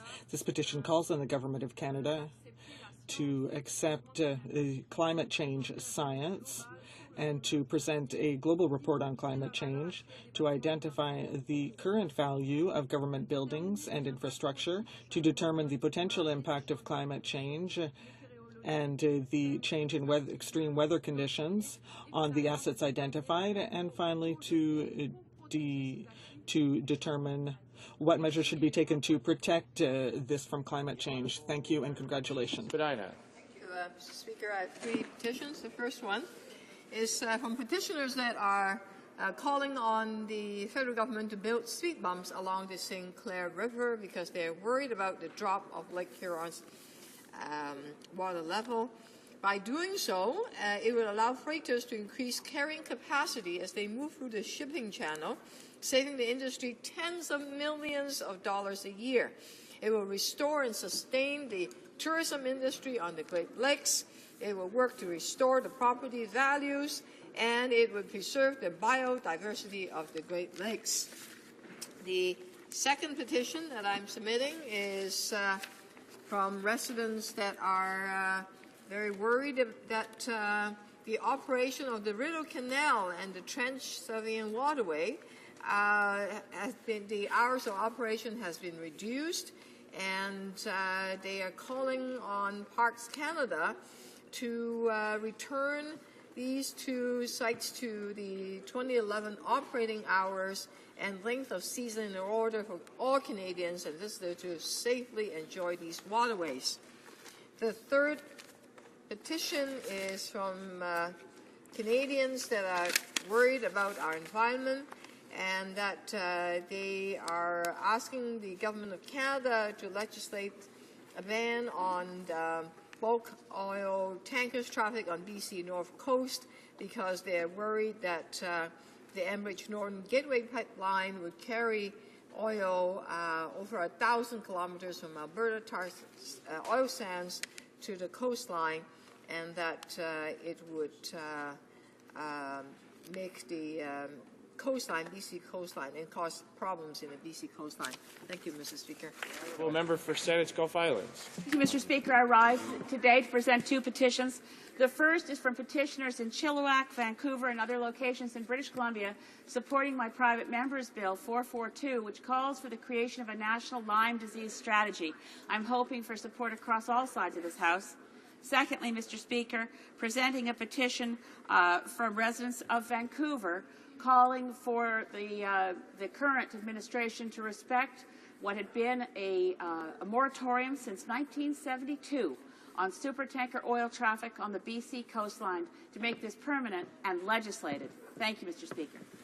The honourable member for British Columbia Southern Interior. Well, thank you very much, Mr. Speaker. I have 2 sets of petitions. The first has over 2,000 signatures, primarily from British Columbians, Vancouver, Revelstoke, and Prince George specifically, calling for stronger animal cruelty legislation, and they call upon the House of Commons to work with the provinces to ensure that the federal and provincial laws are constructed and enforced that will ensure that those responsible for abusing, neglecting, torturing, or otherwise harming animals are held appropriately accountable. And the second set of petitions, Mr. Speaker, over 400 names in support of my bill C-322, which calls upon the government to enact the laws to prohibit the importation or exportation of horses for slaughter for human consumption, as well as horse meat products for human consumption. Thank you, Mr. Speaker. The honourable member for Nickel Belt. Thank you, Mr. Speaker. I too have some petitions concerning the water level of the Great Lakes. It particularly affects my communities of Killarney and French River. My colleagues have told you that already there are solutions to this to this problem. I'd just like to inform the House that there has been work planned for almost 100 years. The first work order for compensating structures go back to 1917, but never acted on by successive Liberal and Conservative governments. If action was to be taken as soon as possible, this would have economic consideration, ecological advantages, and would help the local communities. Thank you, Mr. Speaker. Presenting petitions, présentation des pétitions. Questions on the order paper, the Honourable Parliamentary Secretary of the Government House Leader. Thank you, Mr. Speaker. Mr. Speaker, I ask that all questions be allowed to stand. Is that agreed? Agreed and so ordered. A point of order. The Honourable Member for Wascana on point of order. In the flow of events on routine proceedings, there was some discussion, I understand, among the parties earlier pertaining to travel motions that might relate to some committees, and I wonder if there's anything to report on that matter. Oh, okay. I didn't have any advance notice of it, but I'll just do notice of motions for the production. Yeah, okay. Notice of motions for the production of papers. The Honourable Parliamentary Secretary of the Government House Leader. Thank you, Mr. Speaker. Mr. Speaker, I ask that all notices of motions for the production of papers be allowed to stand. Is that agreed? Agreed and so ordered. Does the Honourable Chief Government Whip have a point of order? I see. I seek support for the following motions. That in relation to its study on the defense of North America, 12 members of the Standing Committee on National Defense be authorized to travel to Colorado Springs, Colorado, United States of America, Winnipeg, Manitoba, and Victoria, British Columbia in the winter, spring of 2013, and that the necessary staff accompany the committee. That in relation to its study in defense of North America, 12 members of the Standing Committee of National Defense be authorized to travel to Washington, D.C., United States of America, in the winter, spring of 2013, and that the necessary staff accompany the committee. Does the Honourable Government Whip have the unanimous consent of the House to propose this motion? The House has heard the terms of the motion. Is it the pleasure of the House to adopt the motion? Agreed? Agreed and so ordered. Orders of the day, order du jour. Government bills commons. Commencement of debate at third reading of Bill C-43, Faster Removal of Foreign Criminals Act. Mr. Kenny, Calgary Southeast, seconded by Mr. Uppel, moves that Bill C-43, an act to amend the Immigration and Refugee Protection Act, be now read a third time and do pass. Debate. The Honourable Minister of Citizenship and Immigration. Thank you. Merci beaucoup, Monsieur le Président. Thank you very much, Mr. Speaker, for the opportunity to speak one last time to Bill C-43. A bill that is very important that will allow us to reinforce the safety and security of our communities. Obviously, this is a bill that was part of an electoral commitment made by the Conservative Party during the last election, and looks at the improvements to our immigration system. It is an act to expedite the removal of foreign criminals. I have had the opportunity, Mr. Speaker, to set out the broad lines of this bill, but there has been a great deal of debate in the House recently, during which certain members have raised a number of concerns and criticized the bill. I would like to take advantage of the time available to me now to respond to these concerns and these criticisms that were raised point by point. Reviewing the bill in a way I already did at second reading at a report stage, I think it would be more profitable for the House were I to respond to individual criticisms made by members in the debate, particularly at report stage in this House. So first of all, Mr. Speaker, I'm going to go through the points that I've heard raised in no particular order. One of the criticisms is that has suggested that the bill will divide families, causing emotional and financial damage, especially for children whose parents will be removed from the country as a result of the bill. Now, Mr. Speaker, I remind members that under the current provisions of the Immigration Act, a foreign national who is sentenced to who was given a custodial sentence by a Canadian criminal court of 6 months or longer is criminally inadmissible to Canada, and a deportation order is issued for them. They have lost the right, the privilege of living in Canada by virtue of their serious criminal activity and a finding of a Canadian court in that respect. Now, Mr. Speaker, that was not a decision made by the government or by law-abiding citizens or by the Minister of Immigration. The decision to commit a serious criminal act is the decision of the criminal, who must be held responsible for his acts. And when Canada has opened its doors of generosity and opportunity to a foreign national, essentially all we ask to maintain that privilege in perpetuity is that they live in Canada for 2 out of 5 years as a permanent resident, or become a citizen, or simply do not commit a serious criminal act. Exactly. Now, Mr. Speaker, to suggest that the government would somehow be responsible for, quotes, dividing family members if a serious foreign criminal is removed is perverse. The decision to become inadmissible, to be deported, is the decision the criminal has taken by virtue of his acts, a decision that has been confirmed following due process by a Canadian court of law. Now, should that permanent resident being removed following deportation have family members in Canada, they're not required to stay here, Mr. Speaker. They're welcome to go back to the third country. The notion that Canada is dividing the family is absurd. There's a certain, I would call it, Mr. Speaker, soft bigotry implicit in that attitude, that people can only stay in Canada. They can't go back to any other country in the world with their family members. How condescending, Mr. Speaker, to suggest that people cannot pursue fulfilling lives in other countries around the world. I reject that categorically. And I say that if you've committed a serious crime, you've lost the privilege as a permanent resident of staying in Canada. Secondly, Mr. Speaker, we hear from members of the opposition, this is one of the more hysterical arguments from the member from Winnipeg North, that the government is somehow characterizing our hundreds of thousands of permanent residents as criminals with this bill, when the exact inverse is true, Mr. Speaker. The vast majority of immigrants who we welcome as permanent residents are law-abiding people who would never dream of committing a serious crime, and who expect that those who do should lose the privilege of staying in Canada. Now, every year we admit, Mr. Speaker, as a government, on average 257,000 permanent residents with the highest sustained level of immigration in Canadian history, the highest per capita levels of immigration in the developed world, adding almost 0.8% to our population per year. So that's 260,000 permanent residents.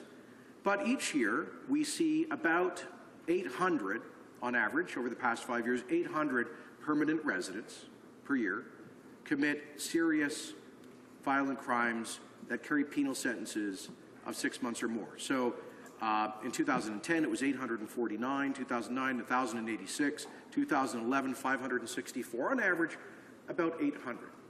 So that is a tiny fraction of a percent of the number of permanent residents in Canada. At any given time, I think we have about 800,000 permanent residents. So that would be about 1/10% who actually commit serious crimes. So, Mr. Speaker, to suggest that this bill has a general application to all or most permanent residents is perverse. To the contrary, it focuses only on the tiny minority who commit serious crimes. Let me then follow up on the argument of the opposition that the bar for accelerated removal of foreign criminals is too low, if you will. Now, I'm told by the member for Winnipeg North that if a teenager is caught growing 6 marijuana plants, he would be removed from Canada. Ridiculous, Mr. Speaker. The relevant criminal offence is possession of narcotics with the intention of trafficking. He also suggests, for example, that he has this bizarre hypothetical scenario of a Canadian or a foreign teenager traveling from the U.S. to the United States, acquiring illegal ID to buy a drink at a bar when he's underage would somehow be deported from Canada. Mr. Speaker, you know, I'll tell you this. When I was an opposition critic, I know it's difficult, there's a lot of legislation, there's complex material often, but I would at least make an effort to familiarize myself with the bills that I was responsible for debating. Like, I'd at least read the bill and the relevant research notes, Mr. Speaker, and I would commend that practice to the member for Winnipeg North.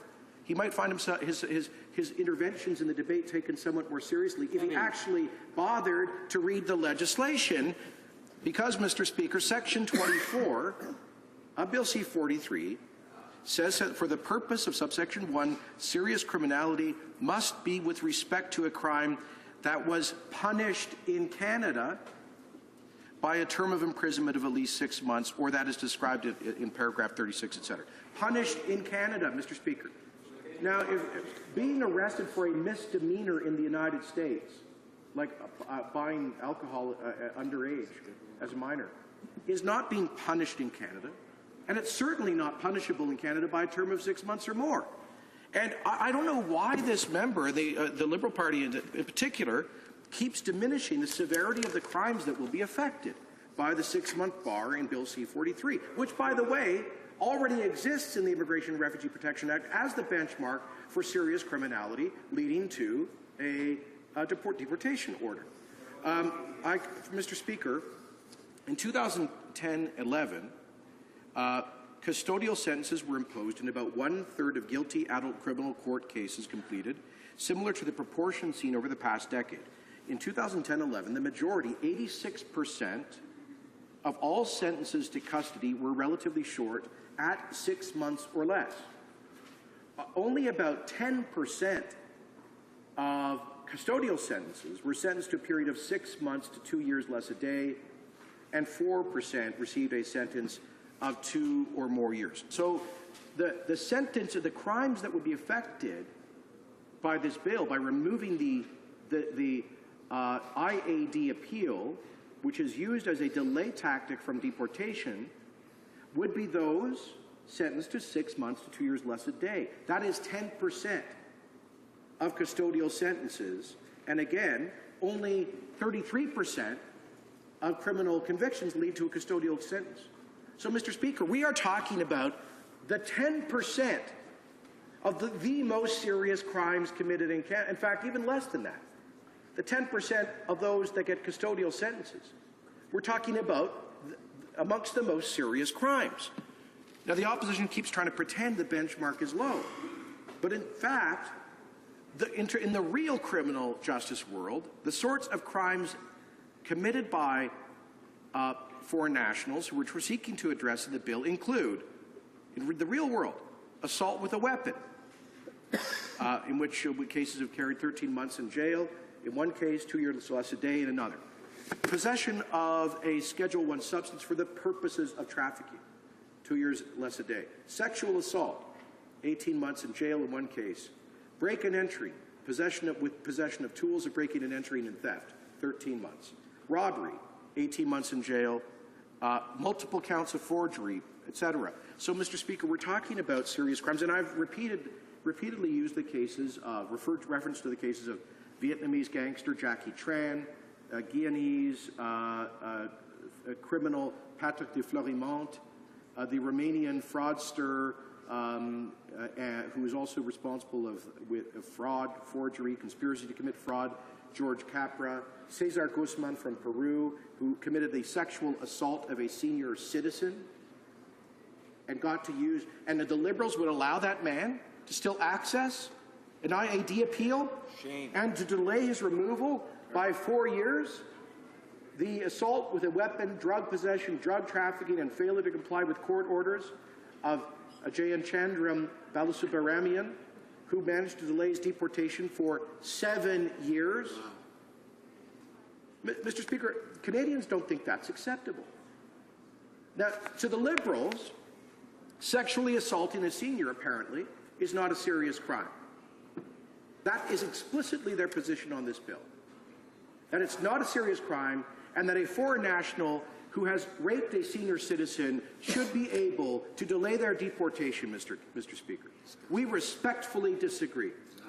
We suggest that the moment that penal sentence is done, in this case, Mr. Guzman should have been taken in a paddy wagon from the prison to the plane and removed from Canada, having lost the right to be here. Now, Mr. Speaker, the opposition also says that the bill strips due process right away from accused. Again, that could only be said by people who haven't read the bill, because the people affected by losing the IAD appeal in this bill have already received all of the natural justice and due process available in the Canadian criminal justice system, fully compliant with the Charter of Rights and Freedoms. They have an appeal right. They can appeal their criminal conviction. They can appeal their penal sentence. All we're saying, Mr. Speaker, is once Canada's fair criminal justice system has decided that they are a serious criminal, they should not be able to appeal their deportation order because they've lost the right they've abused the privilege of staying in Canada. Mr. Speaker, the member of the Winnipeg North keeps suggesting that one case that we raised, that of Clinton Gale, is not relevant to this bill. Clinton Gale, as we know, Mr. Speaker, is a Jamaican criminal, a repeat criminal, who, after years of avoiding deportation, murdered Toronto Police Constable Todd Bayless and shot another police officer. Now, Mr. Speaker, I hear the member from Winnipeg North heckling about this case. Mr. Speaker, let me be clear. On the 6th of November 1989, Clinton Gale was convicted of offense of possession of a narcotic for the purpose of trafficking. He was sentenced to a term of imprisonment of 2 years less 1 day. And those are the kinds of sentences which have led to the IAD appeals. Often courts have given sentences of 2 years less a day specifically to give access to IAD appeals. And indeed, Mr. Gale used that loophole, and on March 1st, 91, a deportation order was filed against him. 23 days later, that day he also filed an appeal against the decision. And it took 16 months until 29 of June 1992 for the Immigration Appeal Division of the IRB to dismiss the appeal of his deportation order. Now, here's the thing, Mr. Speaker. Now, it's true. After that, after 1992, he was, through incompetence on the part of law enforcement agencies, he was not removed. He ought to have been removed. But here's the point, Mr. Speaker. I know the member for Winnipeg North is suggesting right now he's a slow learner. Because if Mr. Gale, if Bill C-43 were in place back in 1991-92, the paddy wagon would have gone to the prison on the last day of Mr. Gale's custodial sentence, put him in the paddy wagon, taken him to Lester Pearson Airport, put him on a plane back to Jamaica, and he never would have been allowed to get out in our streets in the first place, and Todd Bayless would be alive today, Mr. Speaker. So yes, he ought to have been removed in 92, but he never should have been able to delay his deportation in the first place. And that's the point, Mr. Speaker. Now, and that's why the Canadian Association of Police support Bill C-43. It's why the Canadian Association of Chiefs of Police endorsed the Faster Removal of Foreign Criminals Act. It's pourquoi les organismes qui... And that's why organizations that defend the rights of victims of crime also endorse this bill. Speaker, the opposition also suggests that the bill gives too much... here's a great one. Here's a lovely one from the opposition. And we heard, they've quoted, the Amnesty International and the Canadian Bar Association, expressing concern, Mr. Speaker, expressing concern that the bill would no longer allow access to applications for permanent residency on humanitarian and compassionate grounds for people who have been found to be involved in war crimes, crimes against humanity, serious human rights violations, and organized criminality. Now, Mr. Speaker, we are so generous, some would say generous to a fault in this country, that even many of these people have had access to our asylum system, and all of them benefit from what's called a pre-removal risk assessment prior to being removed. So everyone, even the most objectionable terrorists and organized criminals, get some form of independent legal assessment on whether or not they would face risk if returned to their country of their nationality. That is how we discharge our responsibility under the Convention on Torture, the 1951 Convention on Refugees, and indeed the Charter of Rights. Une responsabilité de non the responsibility not to turn back foreigners who may face. But Mr. Speaker, the H&C, the humanitarian and compassionate process, is in addition to the pre-removal risk assessment. It's in addition to the asylum process. Now, only the NDP and Liberals could suggest that a member of the mafia, that someone involved in serious human rights violations, that a génocidaire comme Léon Mugesera.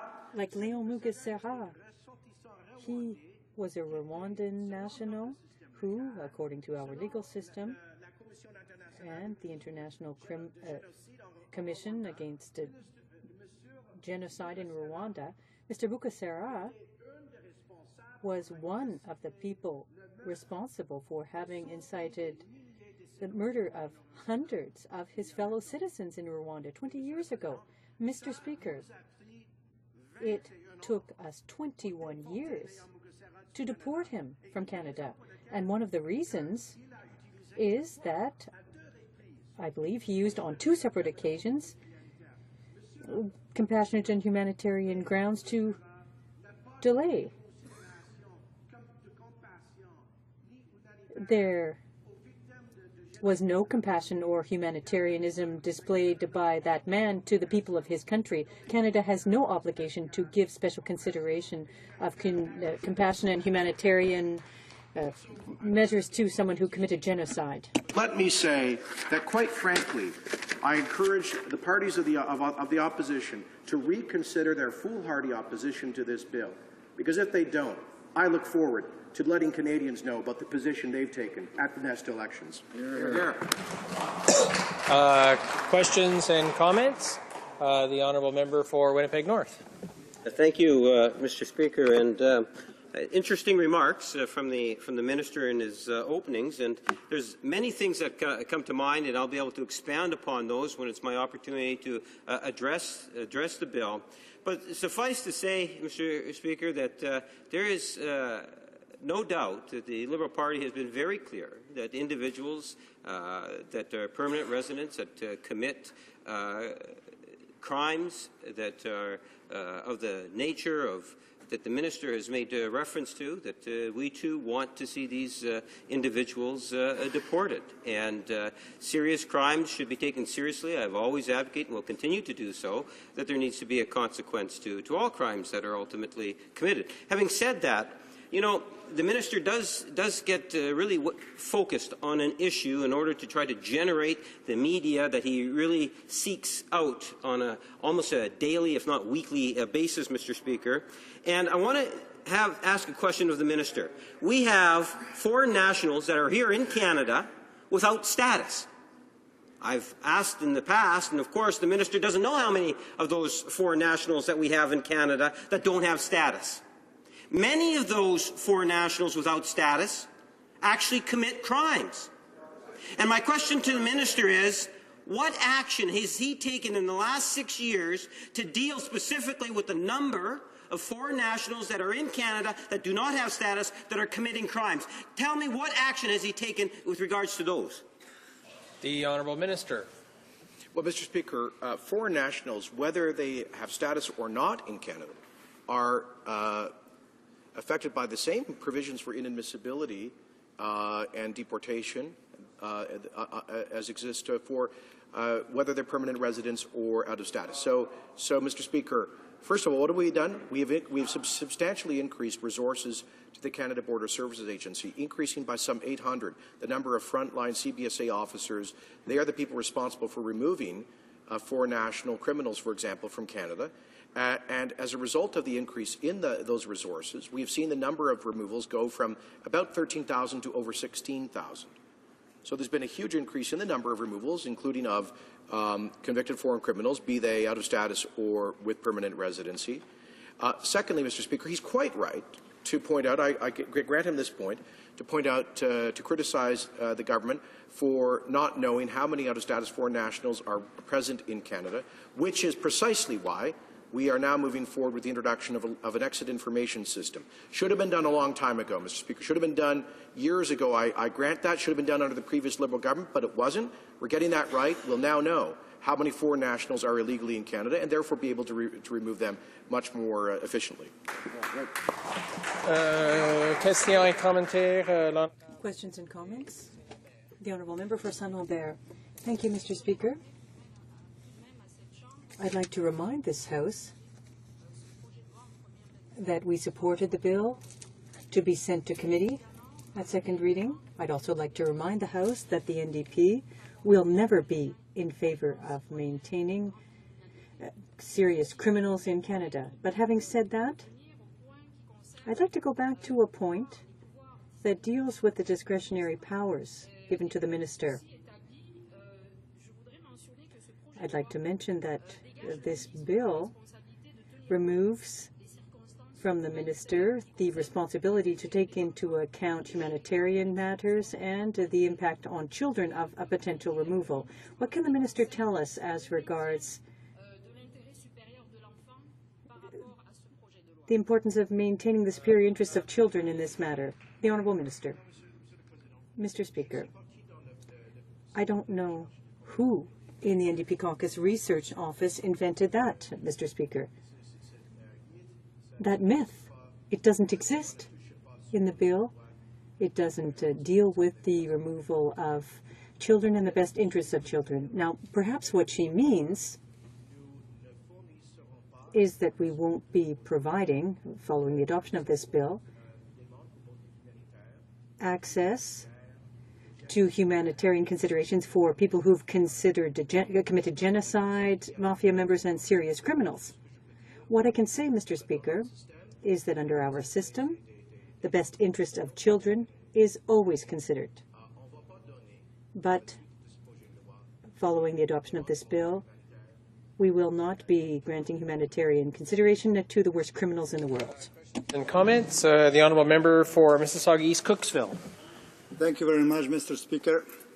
And Mr. Speaker, I speak to my constituents in the riding of Mississauga East Cooksville. I proudly represent here. It's a very diverse riding, lots of immigrants, new immigrants, very hardworking, law-abiding. And I hear some criticism of the bill from them, but not the type of criticism we heard here from the opposition during the debate. Many people actually think that bill is too lenient, that it doesn't go far enough.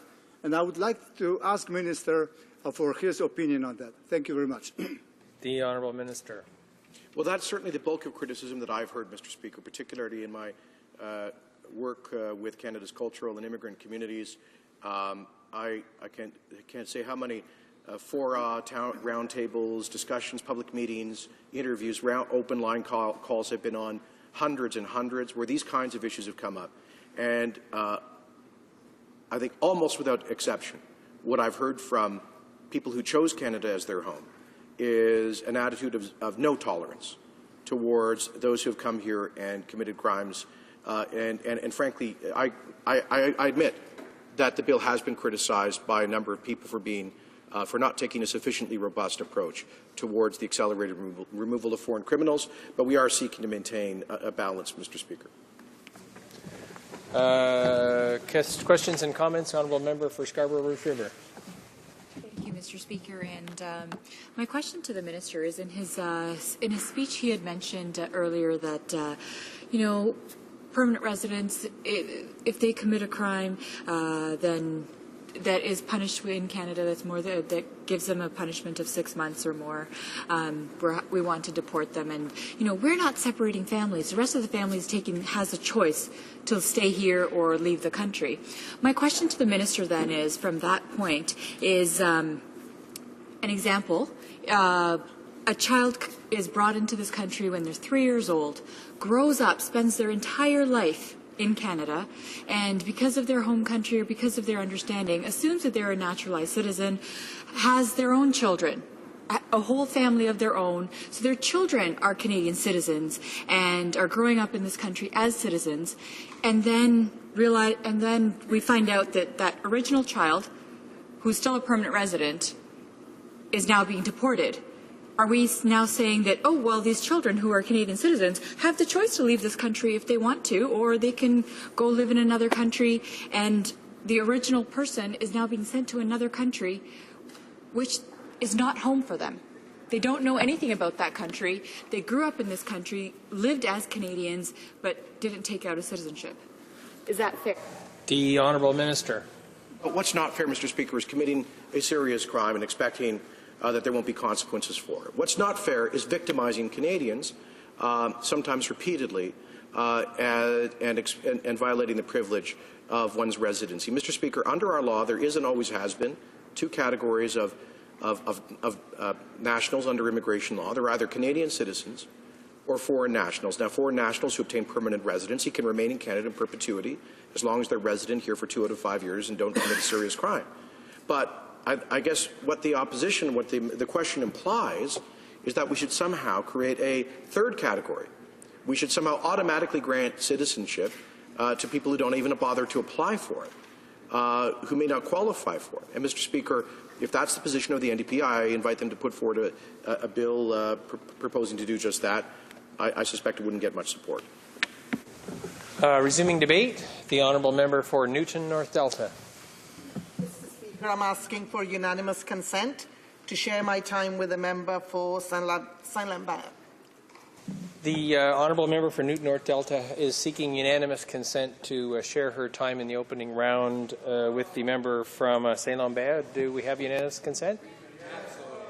We do. Resuming debate, the Honourable Member for Newton North Delta. Just think you guys have done yourselves a favour. Okay, Mr. Speaker, it is a pleasure to rise again to take part in this important debate. As I mentioned at report stage, New Democrats wanted to work across party lines to ensure the speedy removal of serious non-citizen criminals. To that end, I introduced 9 reasonable amendments to this bill at committee to curb the excessive powers of the minister and to restore some due process. They were all rejected by the Conservative majority. Let me give you some examples, because I think it would be instructive for this House to hear exactly what we were dealing with. With one amendment in particular, we proposed to do 2 very different things to limit the overly broad ministerial power to declare a foreign national inadmissible based on public policy considerations. First, we suggested taking the minister's own guidelines, which he presented to the Immigration Committee, and to codify them in the legislation word for word. When Minister Kenny visited us on October the 24th, he even suggested this approach when he said the committee may recommend that we codify these guidelines in the bill. Quote. Second, and perhaps more importantly, the amendment introduced a new threshold for the exercise of this power. Specifically, the minister must have reason to believe that a foreign national meets one of the listed requirements in the guidelines. Despite the minister himself suggesting this course of action, his Conservative MPs voted it down.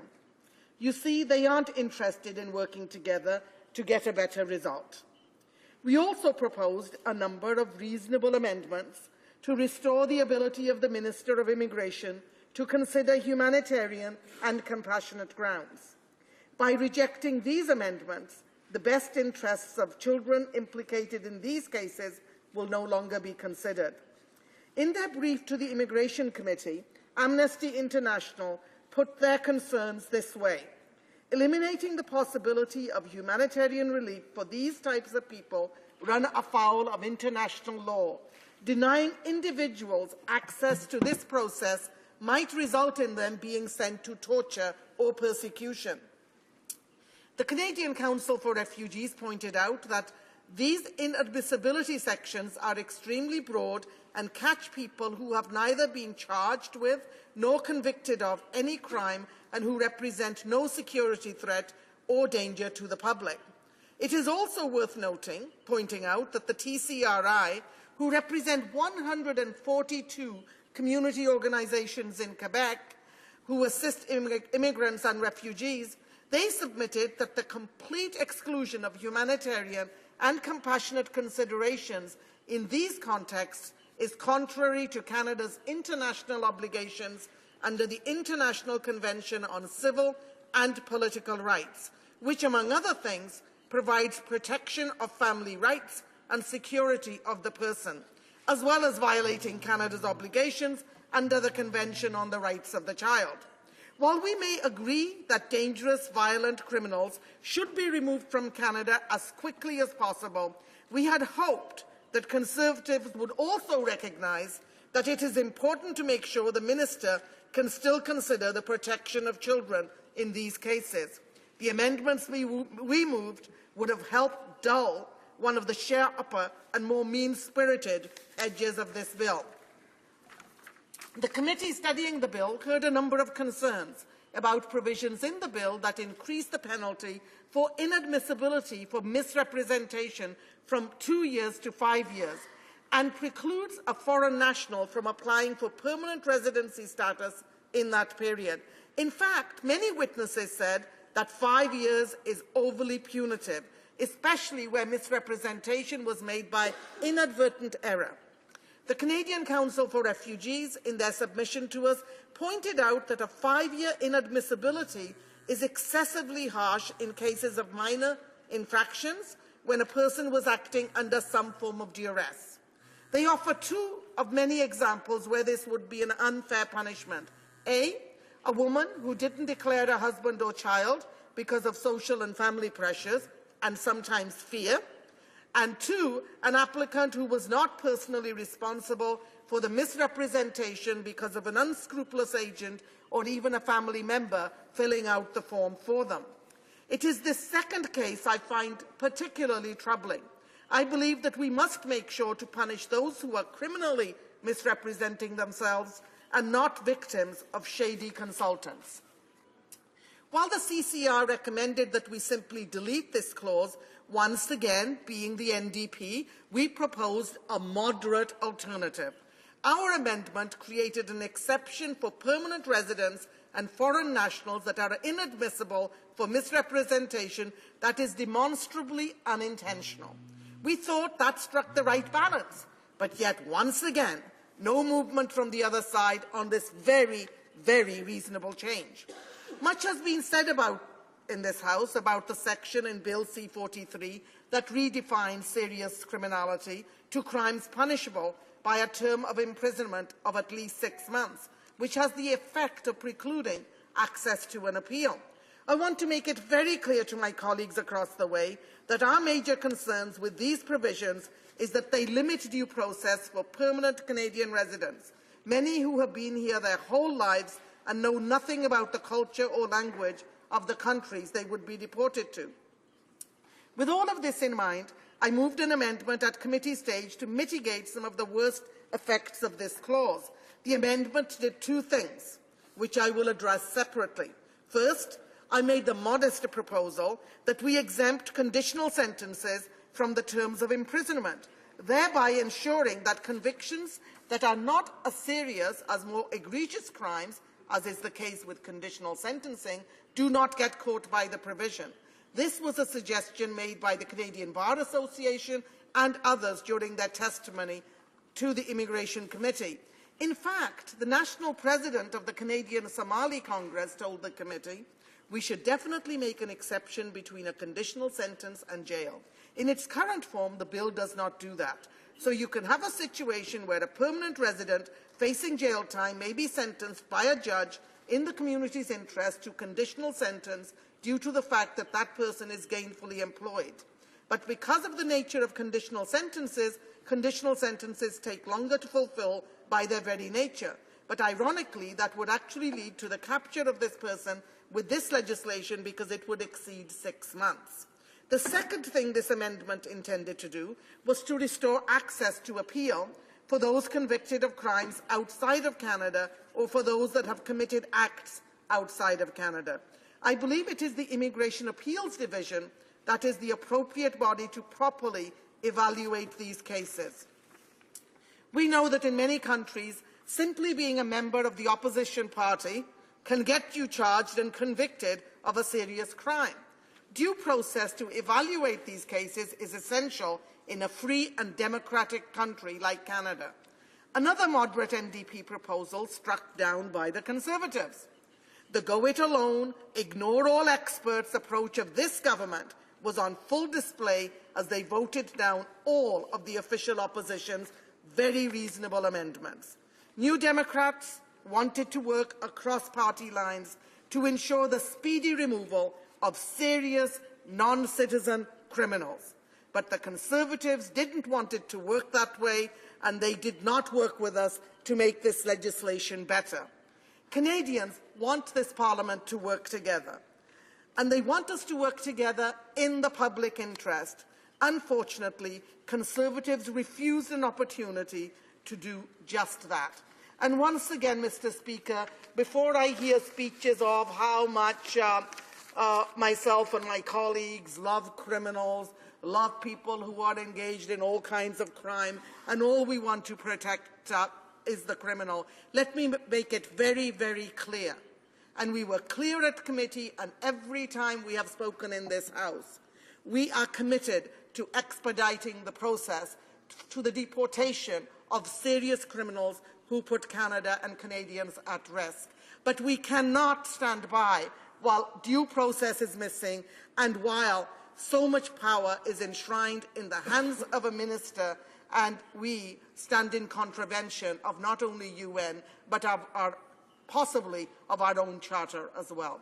Thank you, Mr. Speaker. Questions and comments? The Honourable Minister of Citizenship and Immigration. Well, on the last point, I find that one hilarious, Mr. Speaker, because the member criticizes me all the time for not using discretionary powers more often. I'm lobbied. You see the MPs who gather around me every day after question period? They're asking me to exercise ministerial discretion, positive discretion. They want positive discretion for folks they would like to be able to enter the country, to be used by the minister, but they don't want me to use negative discretion to ensure that, for example, anti-Semites and people who promote violent homophobia can't enter the country if they're otherwise admissible. So we're just looking for a balance between ministerial discretion positively and negatively exercised. She once again raises this canard about no longer limiting access to the humanitarian and compassionate applications. But she doesn't ever mention for whom, Mr. Speaker. We're talking about people who are inadmissible for human or international rights violations under Section 35, for serious criminality under Section 36, and organized criminality under Section 37. So I have a point-blank question for the member for Surrey. Does she believe that members of the mafia should be able to apply to stay in Canada on humanitarian grounds? Does she believe that people like Leon Mugesera, who were responsible for inciting the Rwandan genocide, should get special humanitarian consideration, Mr. Speaker? Yes or no? The Honourable Member for Newton North Delta. I want to thank my honourable colleague across the way for his comment and his question. And, we know that any minister, and our minister here, does have, especially when we're looking at visa applications and things, many of us go to him because we can't understand the reasons for rejection in many cases, and so we do go for clarity. But, Mr. Speaker, what we're looking at in this piece of legislation is a concentration of power whereby the minister can deny entry to anybody to visit Canada based on public policy. Now, I don't know about you, Mr. Speaker, but public policy pretty much captures the whole universe. And so it's because of that, and I actually believe, and I'm saying it all seriously, And my respect for the minister actually rose when he came to the committee, put out some principles, and said he could live with them, or urged the committee to examine them and have them put in committee. And that was the minister. And unfortunately, his colleagues did not even support him in that. Questions and comments? The honourable member for Winnipeg North. Yes, thank you, Mr. Speaker. It was interesting when the minister started off his opening remarks.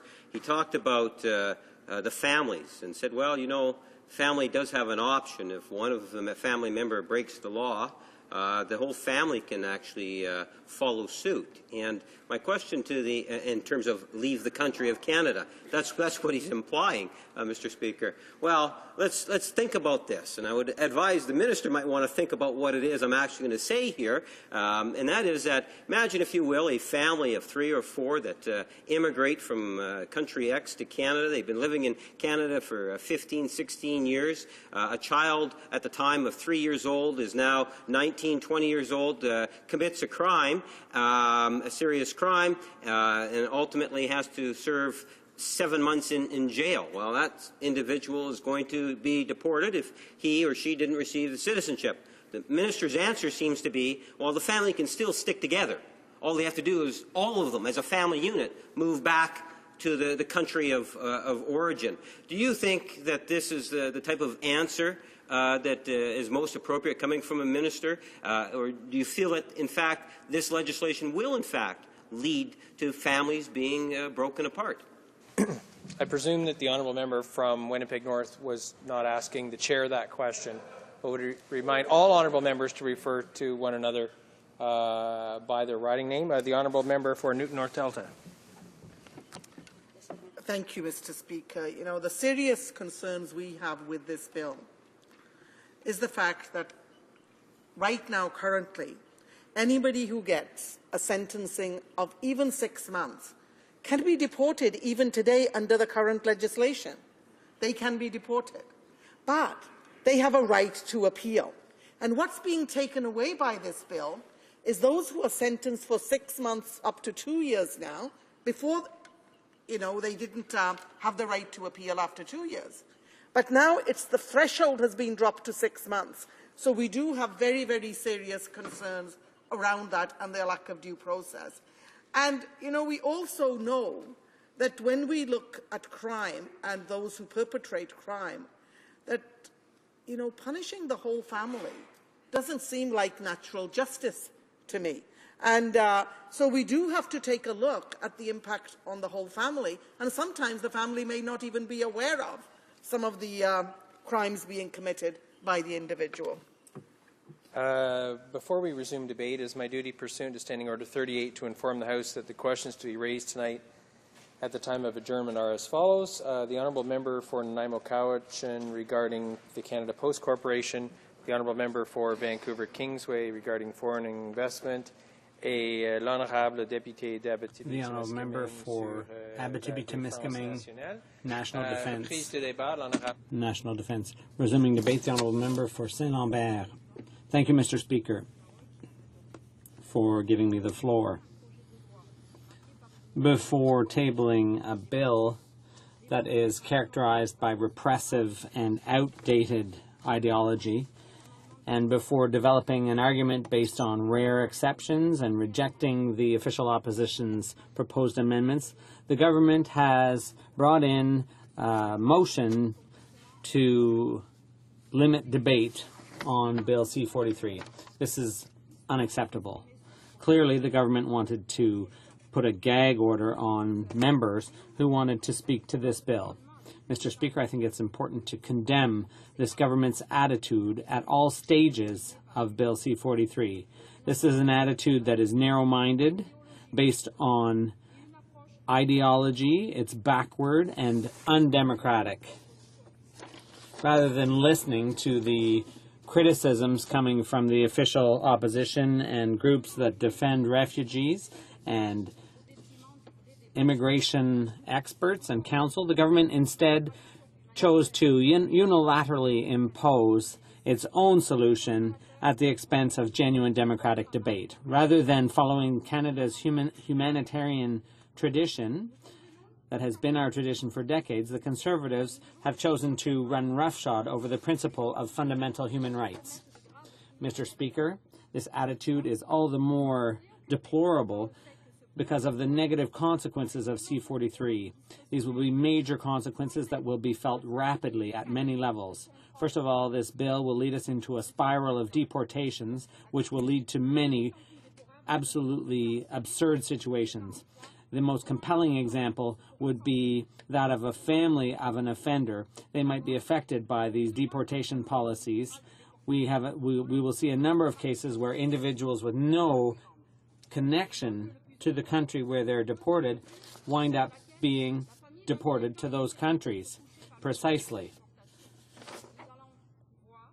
This kind of situation will crop up repeatedly, and all of this will happen because the government doesn't want to recognize that the measures it's putting forward are excessive and they bypass normal judicial procedures. Mr. Speaker, it's important also to point out that C-43 will significantly extend the notion of serious criminality.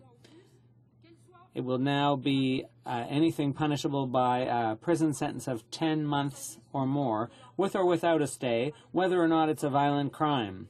For example, a first sentence of 6 months prison with a stay will nevertheless, even if there's no actual detention, it will still warrant deportation of the accused. This goes against our principles. The minister will be creating, in effect, a double penalty, including removal from Canada without appeal. And in addition, this type of situation shows how, as Alex Neve from Amnesty International pointed out, this absence of any remedy where the circumstances warrant it just shows how illogical this is. And as Amy Kasipulai from Ontario Council of Agencies Serving Immigrants pointed out, these restrictions will affect visible minorities more because of racial profiling within some police forces.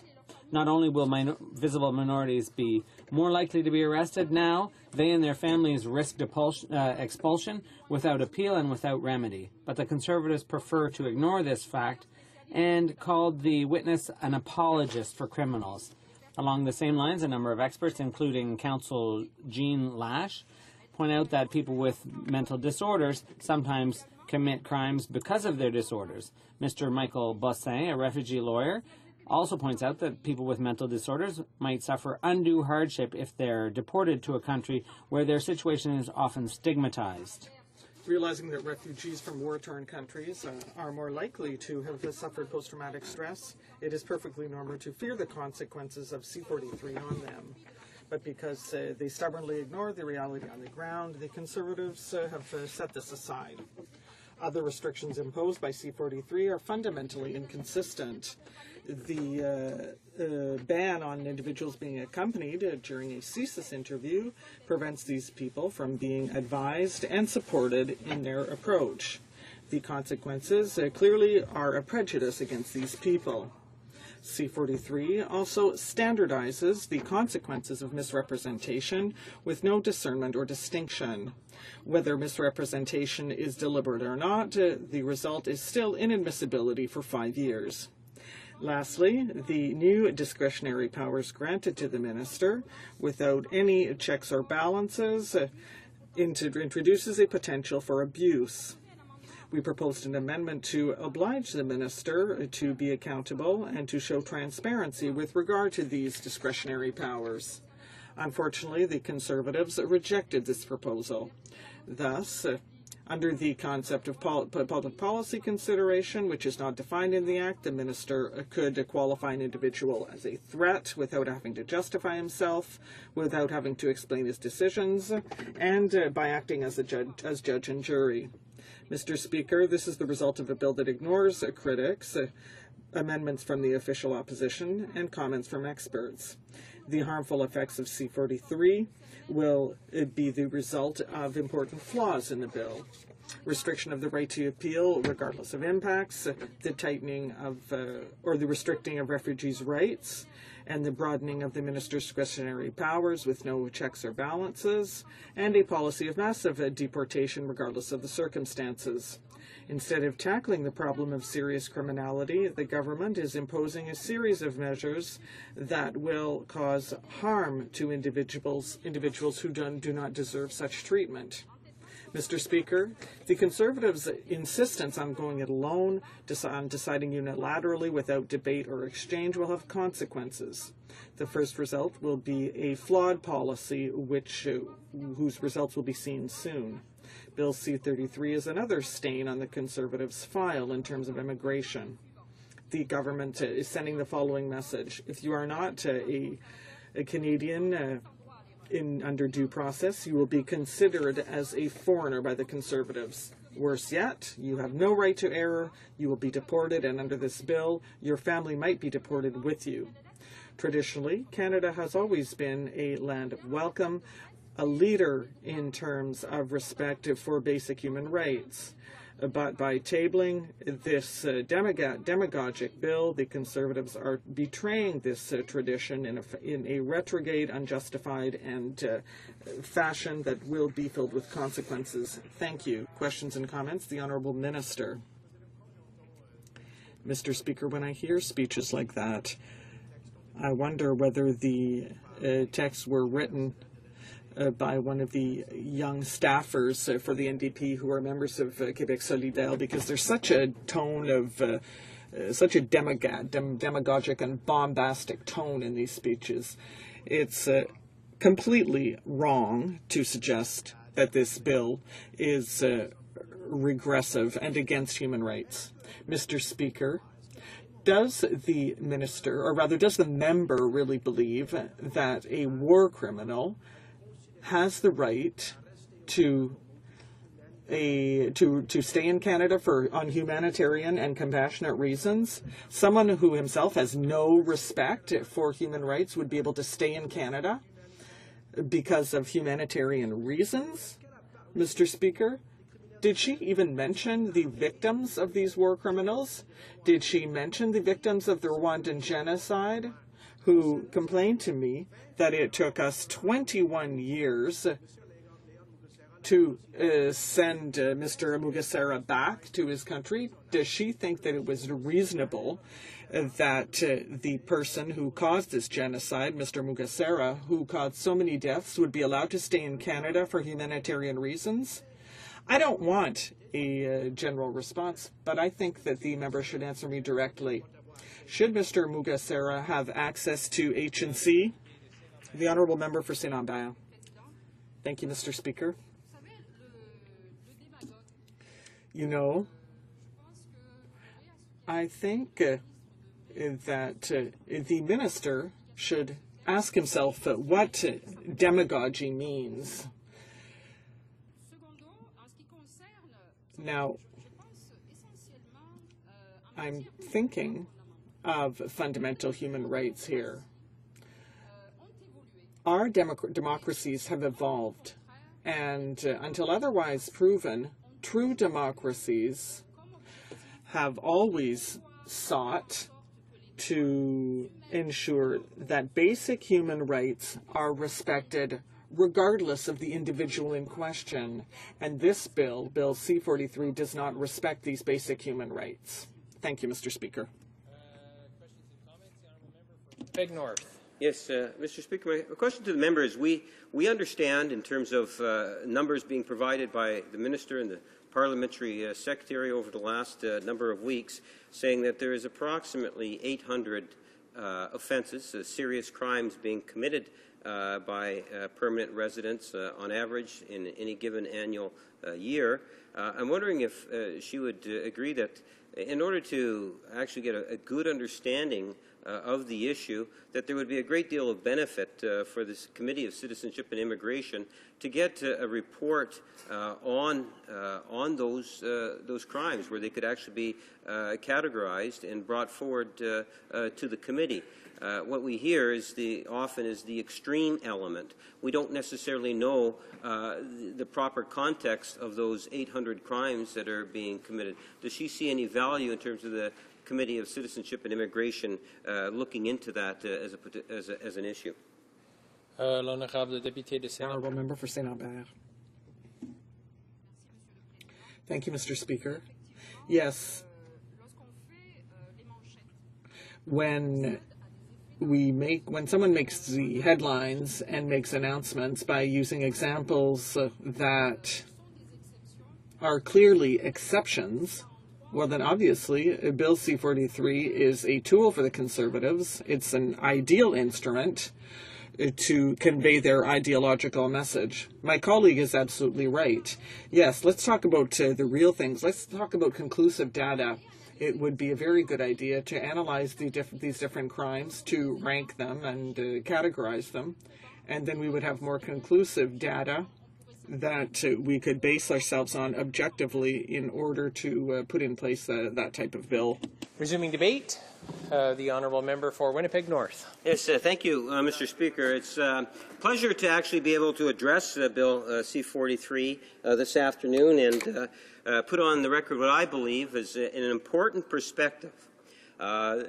First and foremost, I'd like to start it off by saying that if the minister was genuinely wanting to deal with getting rid of these foreign criminals or these permanent residents that were committing all these crimes, that I believe that there's a lot more that the minister could have done other than just bring in this legislation.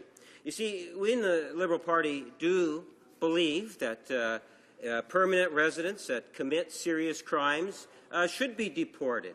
And it should be done in a timely fashion, Mr. Speaker. We do believe that. We're not saying that, to somewhat quote the government members, we're not supporting these criminals staying here in Canada indefinitely and so forth. At the end of the day, we believe that there needs to be consequences, and it's not too much to ask that people that are coming to Canada behave in a good fashion. A vast majority of permanent residents have done that.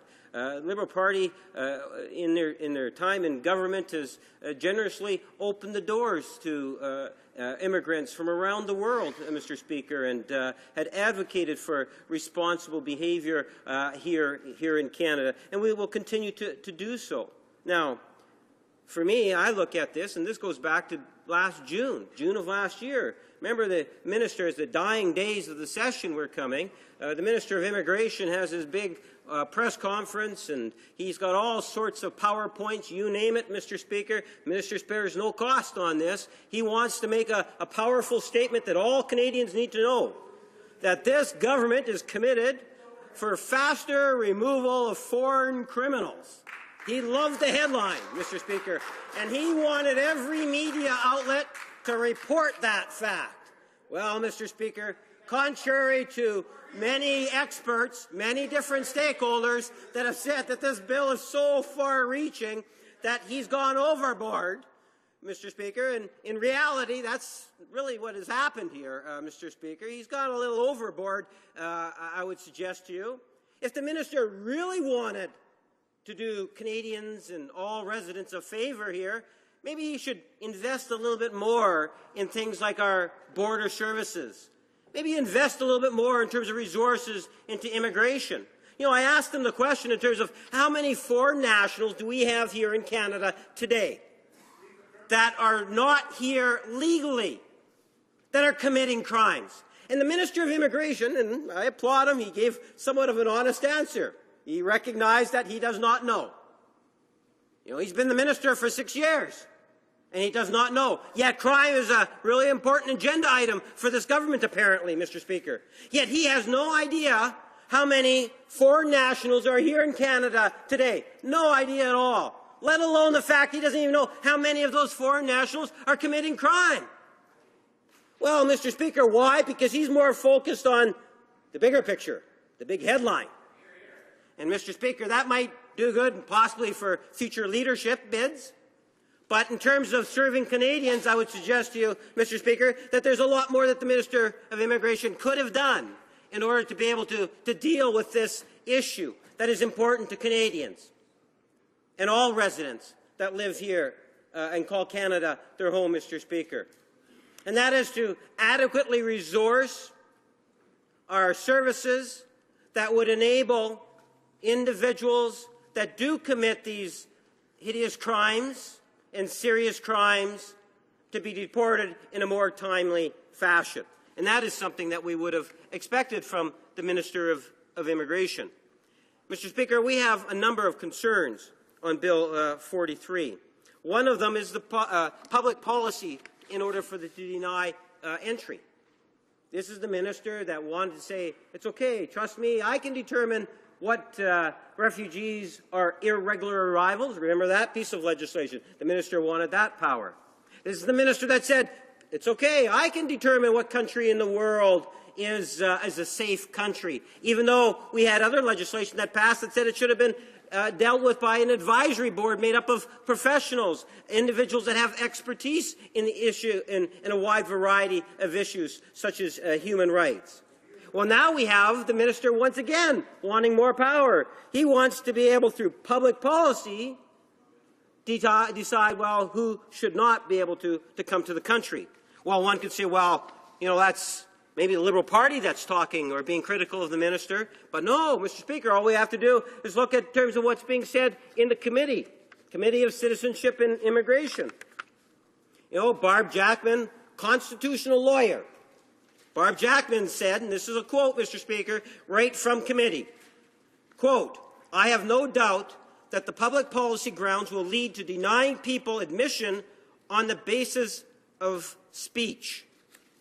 Well, Mr. Speaker, there were other individuals. You know, a quote from testimony again from Michael Green from the Canadian Bar Association on the same topic. Quote, we believe this power is unlimited, unaccountable, un-Canadian, and unnecessary. It doesn't have a place in free and democratic society that cherishes civil liberties and fundamental freedoms. End of quote. Well, Mr. Speaker, this is not the Liberal Party saying it, and contrary to what the minister likes to say, that, well, these are all lawyers are all lefties and so forth, or activists, social activists, Mr. Speaker, these are individuals that are committed enough to be able to share their ideas and their thoughts when they recognize that the government has gone overboard, and take the time in order to be able to come and make that presentation to our committee. And we should appreciate that. Mr. Speaker, there is other issues. Misrepresentation is now increased. So from 2 years to 5 years in terms of when a person would actually be able to reapply for immigration purposes to come to Canada. Well, Mr. Speaker, again, the minister says, well, you know, if you're filling out your application, by God, you should be honest. And if you're honest, you don't have a problem. So why would someone oppose someone being dishonest and increasing it from 2 years to 5 years? Well, I'm sure, Mr. Speaker, that the minister would be aware of things such as unintentional misrepresentation or innocent misrepresentation. I'm sure the minister is aware of bad immigration lawyers or employment agencies that provide misinformation. It's not always the applicant that might be at fault, but in this legislation, the minister doesn't care about that. He's prepared to ignore that issue completely and say it doesn't matter. I don't care why it is that it might have appeared on that form. You have to wait 5 years because you might have done something in which you weren't even aware of, and for all intents and purposes, you thought you were being completely honest and straightforward on the application. But there is no extra consideration whatsoever being given to that. What about the individuals? And it's a mindset, Mr. Speaker, and this is something where we really differ between the Conservatives and the Liberals. You see, Liberals believe in immigration, in the true sense of the word. We believe that immigration is what has helped build our country to what it is today. We don't believe that if you land in Canada that you have to become a citizen or you're not a good citizen of our land. This government believes that if you land in Canada and you've been here for 3 years, you better be getting your citizenship, or they plant the seed of doubt in terms of why wouldn't you be getting your citizenship? You know, that you're not as good as the rest of us for not getting your citizenship. Well, Mr. Speaker, if you listen to many of the rhetoric and many of the comments that come from this minister, one can easily draw that sort of a conclusion. You know, I raised the issue in terms of children and the issue of family breakup, and it must have hit a chord because this is something that the minister started his comments on, Mr. Speaker. You know, we have families that immigrate to Canada every day. Families of 3, 4, 5, and larger. This minister, and I found an amazing response. You know, he said, if there is one member of the family that commits a crime, it's not a problem. We're not saying that they all have to stay in Canada. They can all leave Canada because the one person has to leave. There's no evaluation or true sense of compassion in terms of, well, what was the circumstances behind the crime or the action that was taken? Truth be known, Mr. Speaker, it's not as black and white as many would like to think it is. You know, I sat on a justice committee, and that's why I said before, I believe in consequences for all crimes, period, whether they're committed by Canadians or permanent residents. I believe that there needs to be consequences to crime, and I believe also that all of my caucus colleagues support that. Maybe where we differ is that we're a little bit more sympathetic to the understanding of situations. And that's why, for example, we believe that it's appropriate to have judges have some judicial discretion. That's something in which we have a little bit more faith in, the importance of independent judicial system. But you see, we have a government who doesn't recognize that at all. It's straightforward. He makes reference, and it was interesting. I cited 3 examples, and he only made reference to 2 of the examples when we talked about youth crime. And Mr. Speaker, if you give me 5-minute notice, I'd appreciate it because I know time seems to fly by pretty quick. 3 crimes. He mentioned 2. One of the crimes I said was, well, what about that 19, 20-year-old with 6 pots of marijuana? And on occasions I've explained in the House that yes, for trafficking purposes. Nothing new there. But his comment was, well, that's only if it's trafficking. Okay, fine. I've acknowledged that in the past. You don't think that there's 18-year-olds that is trafficking marijuana in our high schools? Have I got news for this minister? It's there, it's real, it's happening today.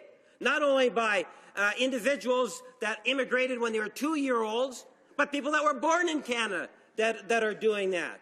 And I'll tell you something, young people at times do make some stupid decisions.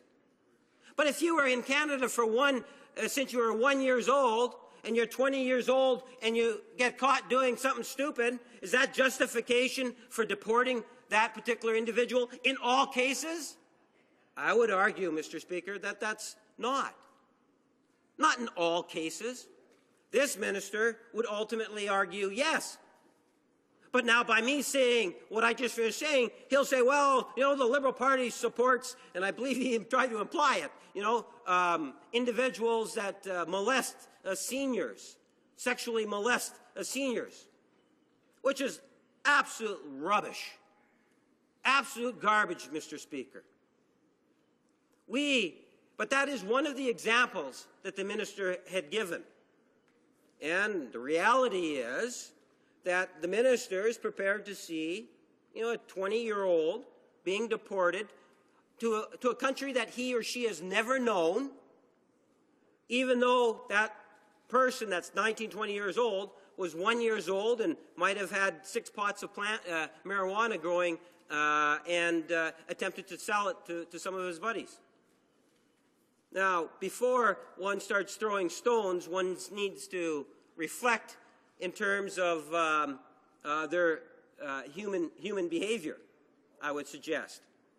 At the end of the day, the other example the minister gave was one of which about using false identification. And, you know, as opposed to hearing it from me, let me read exactly what was said in committee. This is what was said in committee, and I would ask from the minister to really listen to this. It's a quote, and it is, quote, "Using a false or fraudulent document is an offense under S368 of the Criminal Code, carrying a maximum potential in penalty of 10 years. A 20-year-old permanent resident who is convicted of using fake identification to get into a bar while visiting the U.S. is inadmissible under IRPA for foreign conviction. It doesn't matter that the U.S. court punished him with a $200 fine. IRPA's S36 in bracket 1B does not require any particular sentence, only a foreign conviction." Thank you, Mr. Speaker.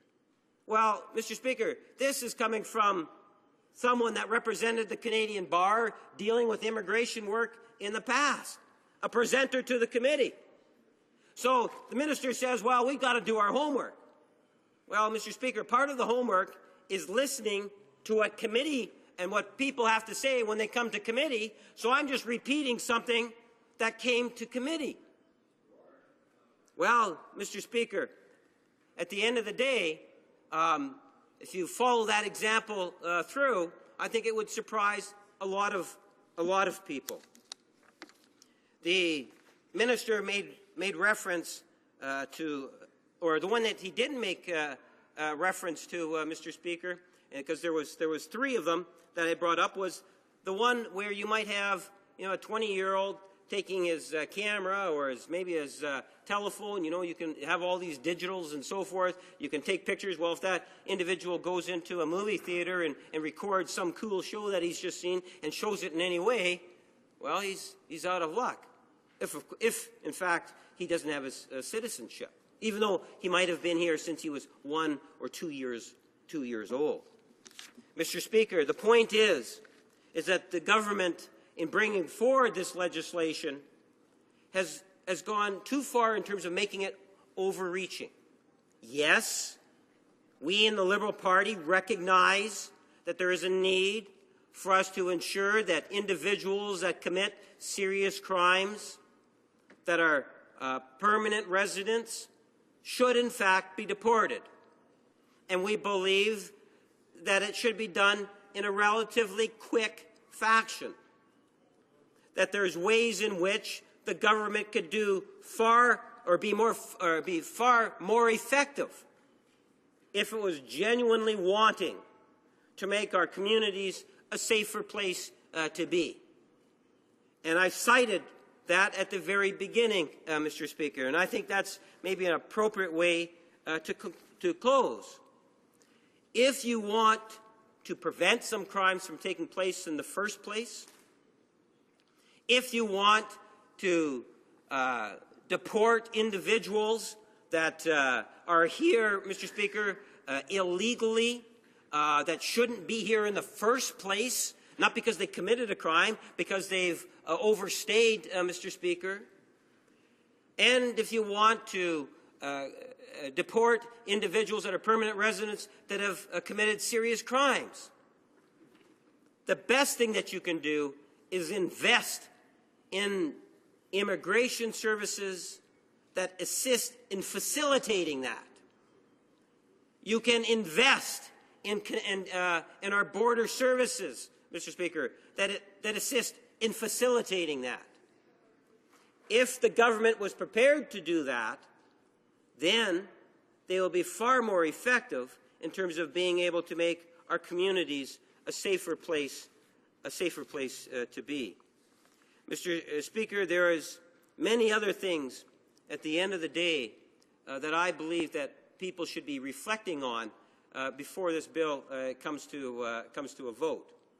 I would suggest that the government did not listen to the types of amendments, and we brought forward some serious amendments at the committee stage, and I appreciate the fact on one of those amendments it was modified by the government that we had brought in, where this minister uses his ability to deny access, that in fact that individual will be able to come, or not will be able to come, that the minister would be obligated to submit it in an annual report. So then at the very least the House will know where it was, when the minister used or how often the minister used that.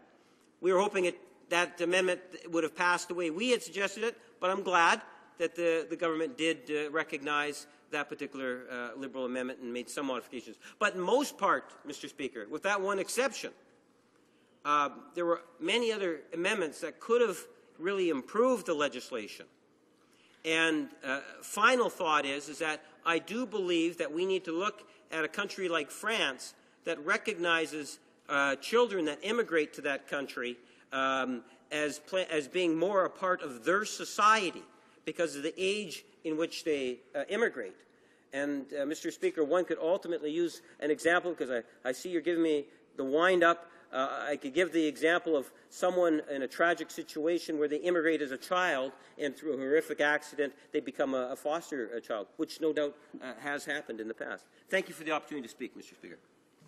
Questions and comments? The Honourable Parliamentary Secretary to the Minister of Immigration. Well, thank you, Mr. Speaker. I know that we were discussing Bill C-43, but I was fascinated to hear the member speak about the fact that the minister should understand that the trafficking of marijuana is taking place in high schools all over the country. Yet at the same time, he is from a party that actually believes that we should spend a lot of time legalizing marijuana. So I'm not quite sure where he was going with that. But subject to that, Mr. Speaker, he does continue to recite his 3 or 4 examples while never, Mr. Speaker, actually providing a concrete example of where a situation that he is suggesting has happened. He hasn't. No, he hasn't. He's never come forward. He ties together all of what he thinks will work into some sort of a proposal without actually coming up with any evidence. But I do want to say one thing. He mentioned about having to spend time listening to those witnesses who present at committee. And I thought it would be good to just to ask him what he thought of what one of our committee representatives, one of our witnesses, Sharon Rosenfeld, who is the chair of the Victims of Violence, said. She said, as an organization that works with victims of violent crimes and their families, we applaud this proposed change. We feel that streamlining the deportation of convicted criminals from Canada will make our country safer. Limiting access to the Immigration and Refugee Board Immigration Appeal Division and thus reducing the amount of time that convicted criminals may spend in Canada is an important proactive step in ensuring the safety of all Canadians. If we were all at committee and we all heard this witness and the member for Winnipeg North is saying we should be listening, what does he think of the comments made by Ms. Rosenfeld? The honourable member for Winnipeg North. Yes, Mr. Speaker. You know, I would like to think that I am exceptionally sensitive to individuals that are victims of crimes, and it doesn't matter whether it's an immigrant, someone that's a permanent resident, or a Canadian citizen. When a crime is committed, there needs to be a consequence to that crime, you know, wanting to get a better appreciation of that, I would encourage all members of Parliament to share discussions and talk with individuals that are in fact victims of crime, because I think it helps us all to get a better appreciation of just what it is to be a victim.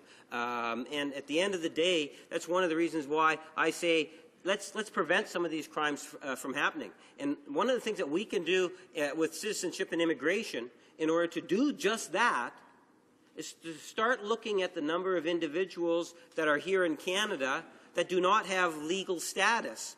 And those individuals, and we're not talking about hundreds, we're talking about thousands, and there's a percentage of those individuals that no doubt are committing crimes, and this is something in which the government has done absolutely nothing about. And I suspect that there's many victim advocates that would be saying to the government of Canada, shame on you for not dealing with that particular issue. You know, we should be dealing with that, and the best way to do that, again, is going into the resource issues for border controls and immigration services. Questions and comments? The Honourable Member for La Salle-Mar. Thank you, Mr. Speaker.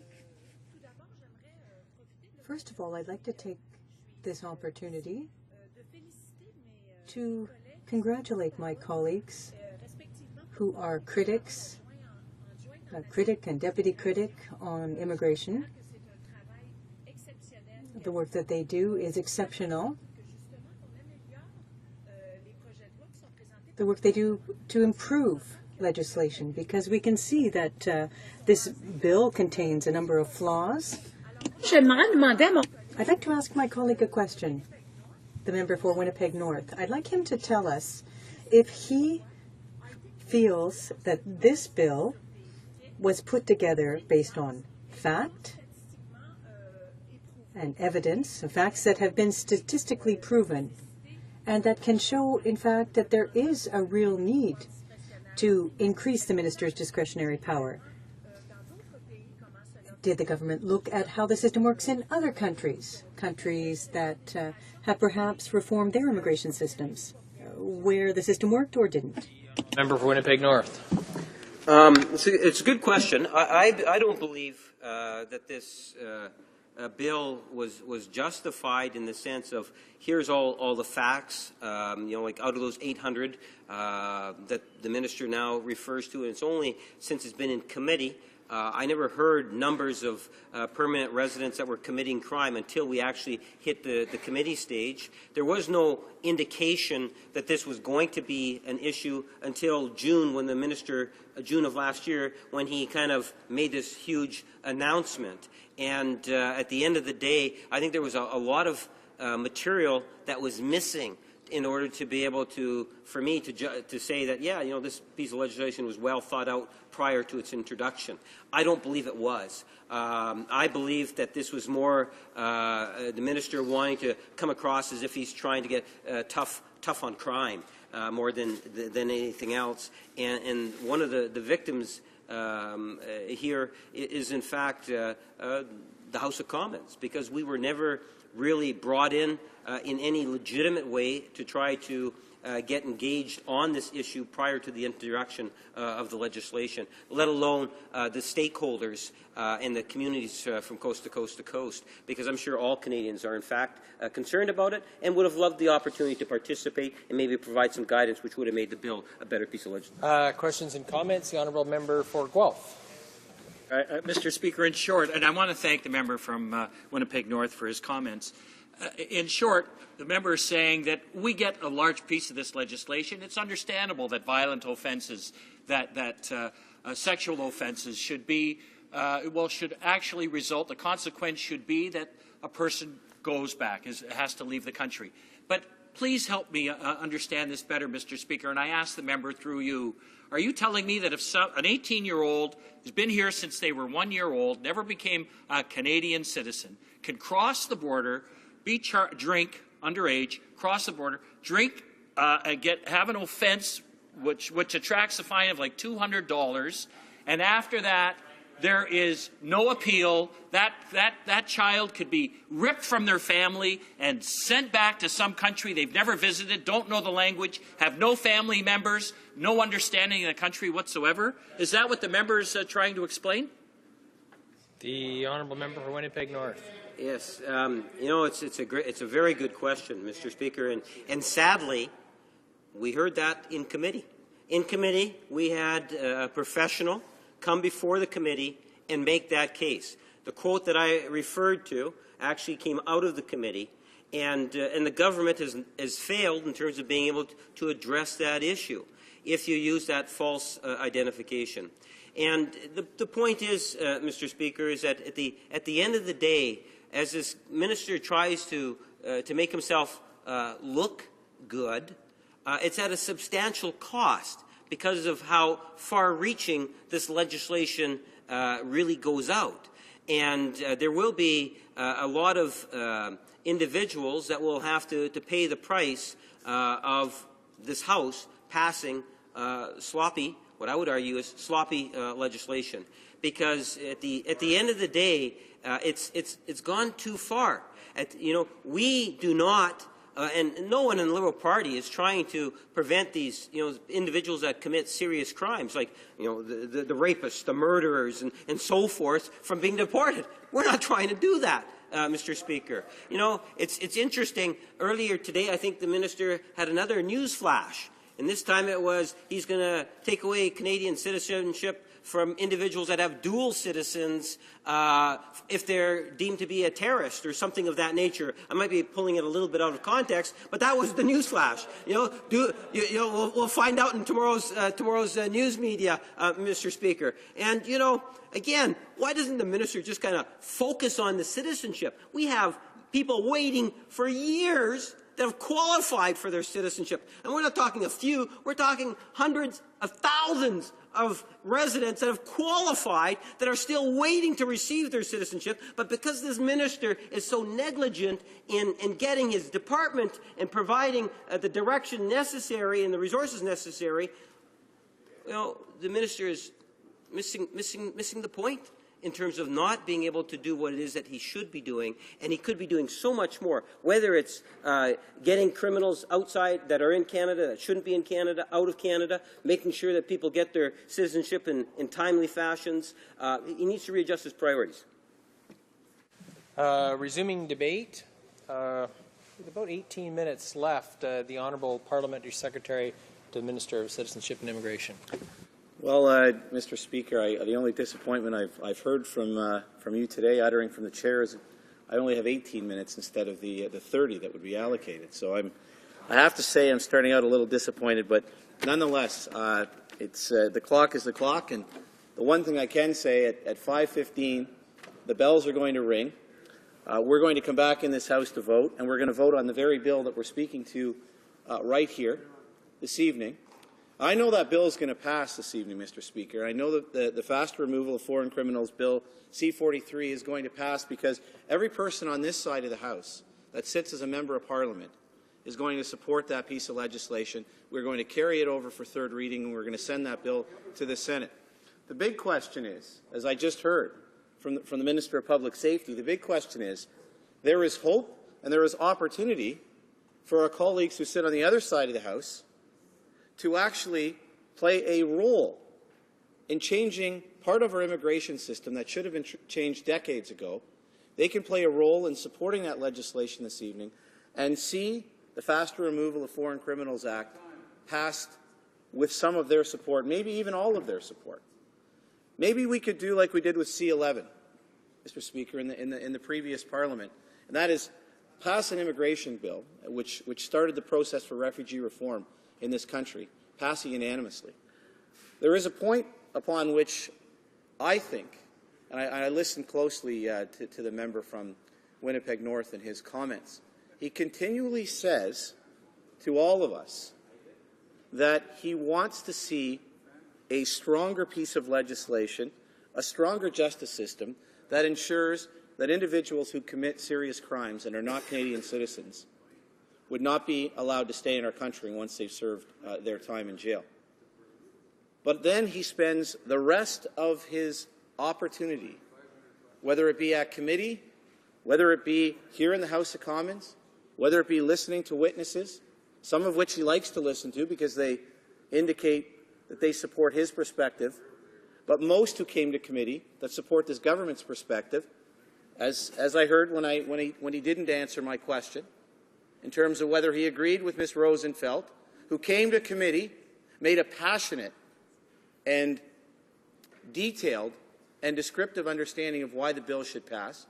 She also actually gave us a pretty good indication of, because it's one of his favorite pieces to talk about, and that is the trafficking of marijuana, and how could we ever think that anyone who had 6 plants growing would not be trafficking. She actually gave us a detailed description of how much trafficking an individual could actually do with that much marijuana. But nonetheless, he wasn't prepared to listen then, and unfortunately, Mr. Speaker, it sounds like he's not prepared to listen today, nor is his party. But we, in fact, have, since the election in May of 2011, promised in our platform, and the minister committed to shortly after the election, that we would be implementing this piece of legislation. We, in fact, introduced the legislation into the House on first reading prior to the summer. And it's interesting to hear both of my colleagues, the critic from the NDP and the critic from the Liberal Party, of our Immigration Committee, that they said at the time the minister was depositing this, and why would he be doing it now? And we weren't going to be studying this, and we were going to break for the summer. And now we come back, and here we are, ready to vote for third reading this evening. And what both of them have claimed is that they didn't have enough time, and we didn't spend the type of hours necessary for them to understand this bill or to do enough detailed research. The reason it was introduced prior to the summer was to give them the opportunity, not only to read the piece of legislation. We offered briefings from ministry officials, detailed analysis of what the bill was going to mean.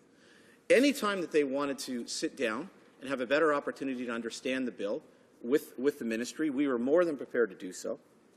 We then sent the bill to after second reading, which the NDP actually at that point supported the piece of legislation. We brought it to committee. We had the opportunity to study at committee, and instead of saying, oh, we've got our 2 hours on Tuesday or 2 hours on Thursday, maybe we'll spend 4, maybe 6, maybe 8 hours studying the bill, on the government side, we asked the opposition, how much time would you like? How many witnesses would you like to bring forward? What can we do to ensure that you have every bit of knowledge that you think you need to be able to move this legislation forward, and not, as I heard my colleague from the NDP mention this afternoon, to try to work together, not to have them sitting on the other side of the House voting against this piece of legislation. But all of that effort, all of that work, all of that information that was provided, all of the analysis, all of the detail that the minister brought forward to committee at any time that he was asked to come, all of that seems, for all due purposes for the opposition, to not have been necessary, because they stand here today saying they're going to vote against this piece of legislation. And, Mr. Speaker, I'm so glad that the member from Winnipeg North actually instructed us to listen to and see what the individuals who came to witness that committee had said. I mentioned Sharon Rosenfeld, who's the chair of the Victims of Violence, the comments that she made about the bill. She also said cutting short foreign criminals' opportunity for lengthy appeals will go a long way in minimizing and preventing the re-victimization of those innocent Canadians who are the victims of foreign offenders. So we didn't say that, and we're saying it. Excuse me, Mr. Speaker, but we aren't the only ones saying it. When Ms. Rosenfeld said this, it led me to think, and we brought together the information regarding all of the appeals that have been filed. And I mentioned this when we were speaking at report stage, Mr. Speaker, but it bears being repeated. In 2007, at the Immigration Appeal Division, we had 830 appeals. In 2008, 954 appeals. In 2009, 1,086 appeals. 2010, 849. In 2011, 564. On average, since 2007, there have been over 850 appeals annually to the Immigration Appeal Division by serious criminals trying to delay their deportation. So when you look at these numbers and you see the abuse that has taken place, and I don't need to repeat, I think, any further, Mr. Speaker, the number of individuals, the cases that have been cited time and time and time again by members of the government speaking to this bill, of those who have taken advantage of that appeal process to ensure, for whatever reason, that they not only want to have to live upon and pay for the consequences of their crime, that they actually have a system here in Canada that they can take advantage of. Well, tonight, the NDP party and the Liberal Party have the opportunity to play a role in getting rid of a system that is fraught with abuse, that is taken advantage of, and has seen countless individuals not only stop their deportation from happening because of the appeal system that is in place here, but actually become repeat offenders. And when Ms. Rosenfeld speaks of Canadians becoming further victims, then it is up to us as a government.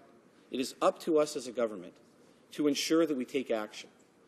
And as far as I can tell, based on the hours that we have invested in this bill here in the House of Commons and at committee, with our witnesses and all of the detailed discussion that we had over clause by clause, and I will add, Mr. Speaker, we spent lots of time going over each and every amendment.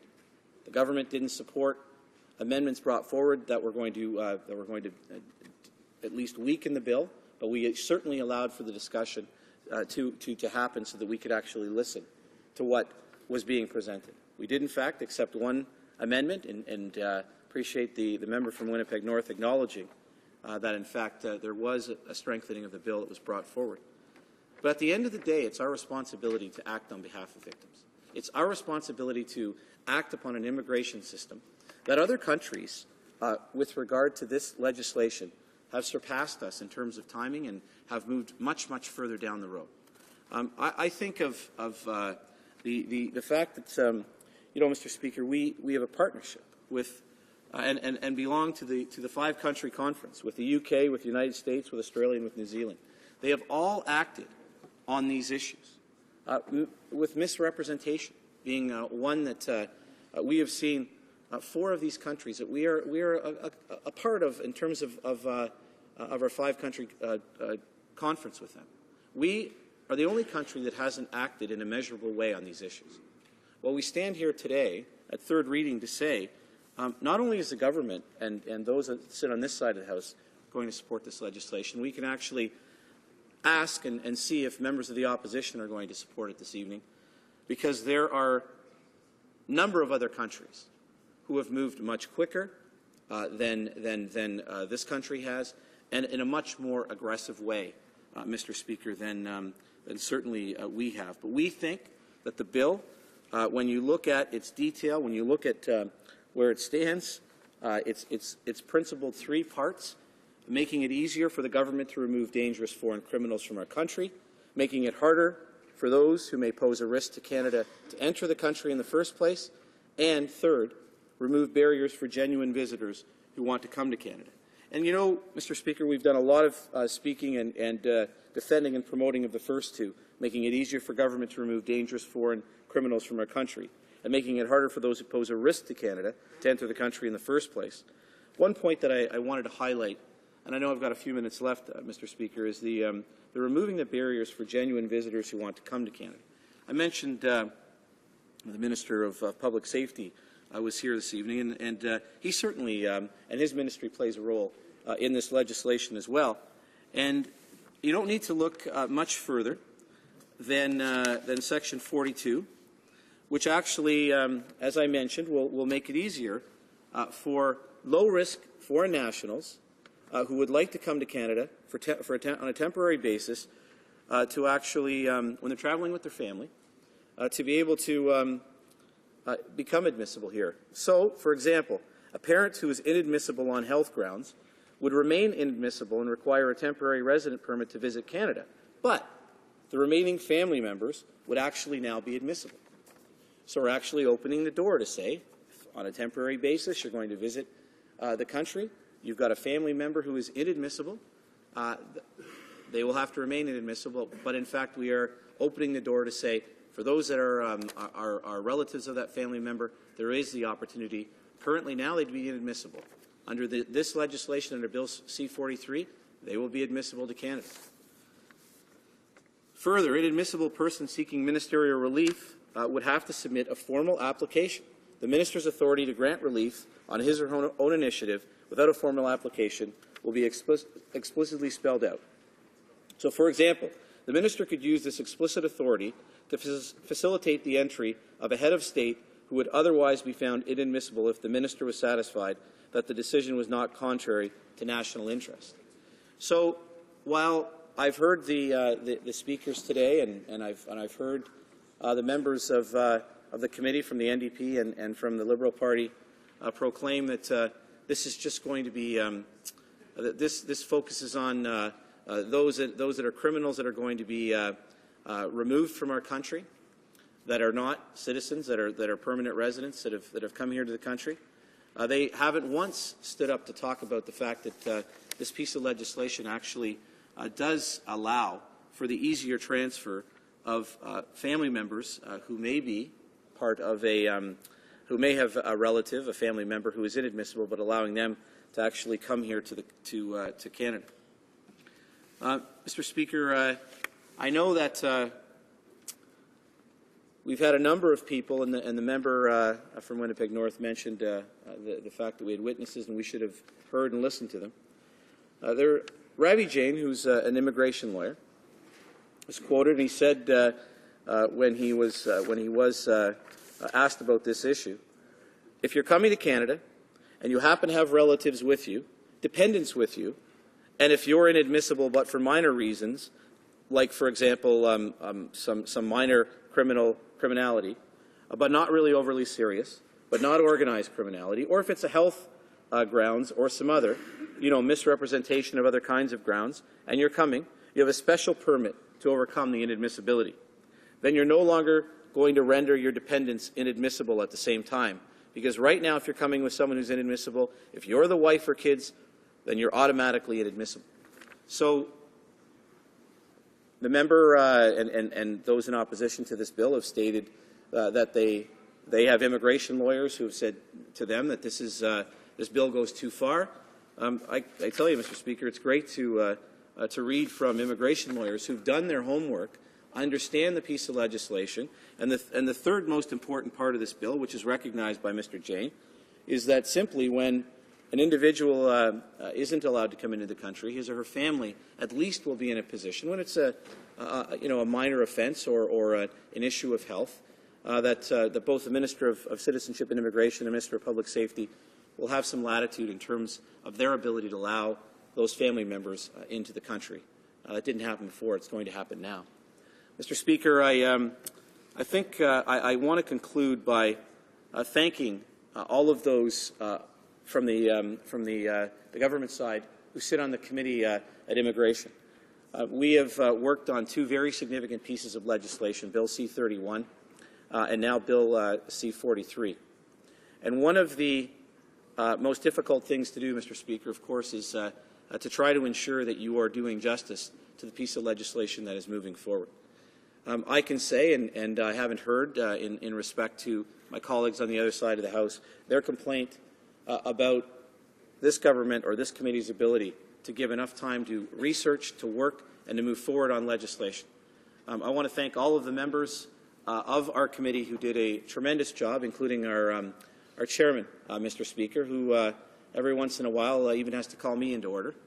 I know that's hard to believe, but we do on occasion certainly enjoy and the hard work that is there, but for us to move forward on. But I think it's important to recognize that both members of our committee and those who sit on the opposition benches, regardless of position, have put countless and tireless hours into moving this legislation forward. I can say to you today, Mr. Speaker, this legislation is good for Canada. It's going to improve the view that people have from around the world about how Canada treats those who come here for the purposes of permanent residency and that are in fact criminals. We are now in a position where this legislation will allow us to do what so many other countries are doing, and that is to ensure that we have a fast, a strong process that removes foreign criminals from our country. Thank you.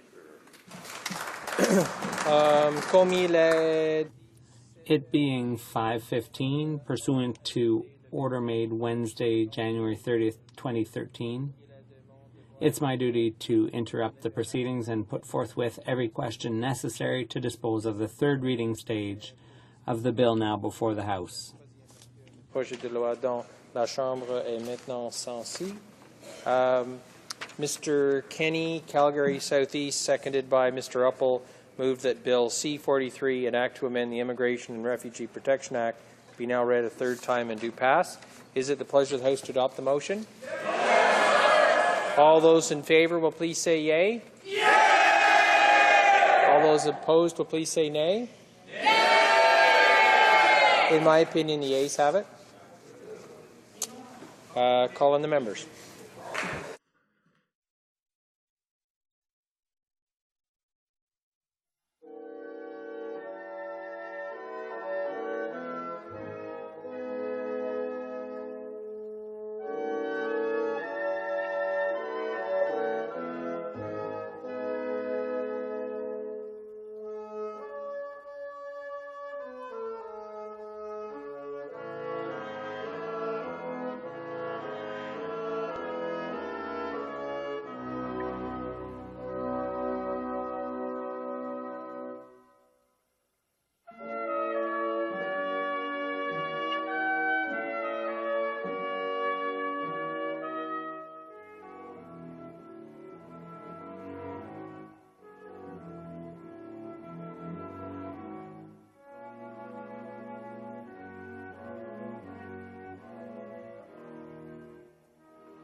Order. The question is the following one. Mr. Kenny, Calgary Southeast, seconded by Mr. Uppel, move that Bill C-43, an act to amend the Immigration and Refugee Protection Act, be now read a third time and do pass. All those in favour of the motion will please rise. Mr. Fletcher. Mr. Panashway. Mr. Ashfield. Mr. LaBelle. Ms. Ambrose. Mr. Taves. Mr. Nicholson. Mr. McKay Central Nova. Mr. Van Loan. Mr. Paradis. Mr. Flaherty. Mr. Clement. Mr. Baird. Ms. Finley Haldeman Norfolk. Mr. Ritz. Mr. Kenny Calgary Southeast. Mr. Moore Port Moody Westwood Broker Quitlam. Mrs. Aglukak. Mr. Duncan Vancouver Island North. Mrs. Shea. Mr. Blaney. Mr. Fantino. Mr. Valcourt. Mr. Benoit. Mr. Moore Fundy Royal. Mr. Anders. Mr. Camp Pitt Meadows Maple Ridge Mission. Mr. Poiliev. Mr. Lake. Mr. Dykstra. Mr. Bernier. Mr. Gossard. Mr. O'Connor. Mrs. Yelich. Mrs. Oblonsky. Mr. Menzies. Mr. Upal. Mr. Calandra. Mr. Anderson. Mr. Gould. Mr. Carey. Mr. Keddy South Shore St. Margaret. Mr. Vellicott. Mr. Reed. Mrs. Gallant. Mr. Lunny. Mr. Rajan. Mr. Sorensen. Mr. Schellenberger. Mr. Allison. Mr. Bazan. Mr. Brown Leeds Grenville. Mr. Hahn. Mr. Chong. Mrs. Greywall. Mr. Alexander.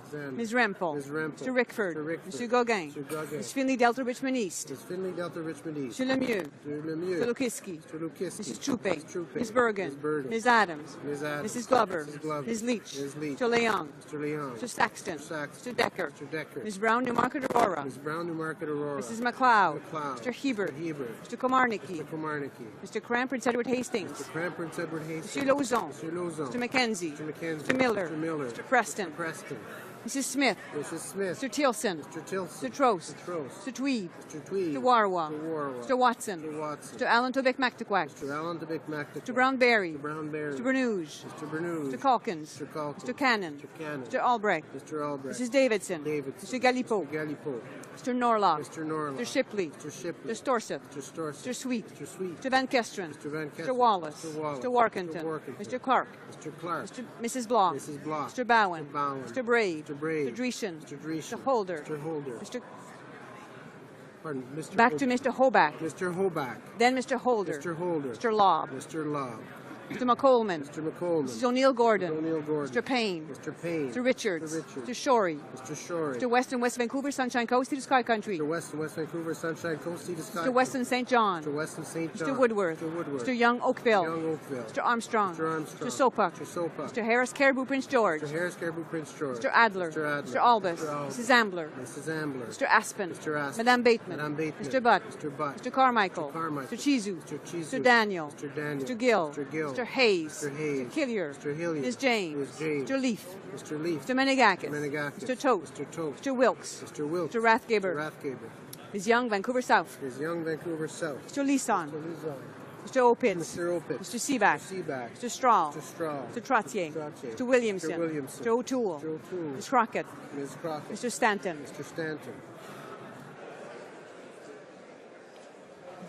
All those opposed to the motion will please rise. Mr. Mulcair. Ms. Ashton. Madame Day. Mr. Alan Welland. Mr. Godin. Ms. Chow. Mr. Dewar. Mr. Harris St. John's East. Madame Boivin. Ms. Leslie. Mr. Cullen. Ms. Davies Vancouver East. Mr. Christopherson. Ms. Knack. Mr. Julian. Ms. Crowder. Mr. Davies Vancouver Kingsway. Ms. Matheson. Ms. Duncan Edmonton Strathcona. Madame Perrault. Mr. Martin. Madame Ayala. Mr. Bevington. Madame Moore Abitibi-Témiscamingue. Mr. Massey. Mr. Donnelly. Ms. Sims Newton North Delta. Madame Leblanc La Salle-et-Mar. Mr. Kelway. Madame Brosseau. Madame Groguet. Madame Turmel. Ms. Charlton.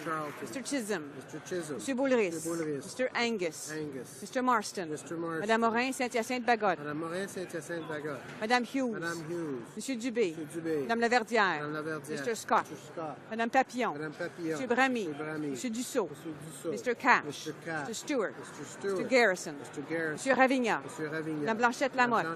Monsieur Aubin. Mr. Harris Scarborough Southwest. Monsieur Toon. Madame Boutin-Sweet. Monsieur Saganash. Monsieur Caron. Madame Piclet. Monsieur Gravel.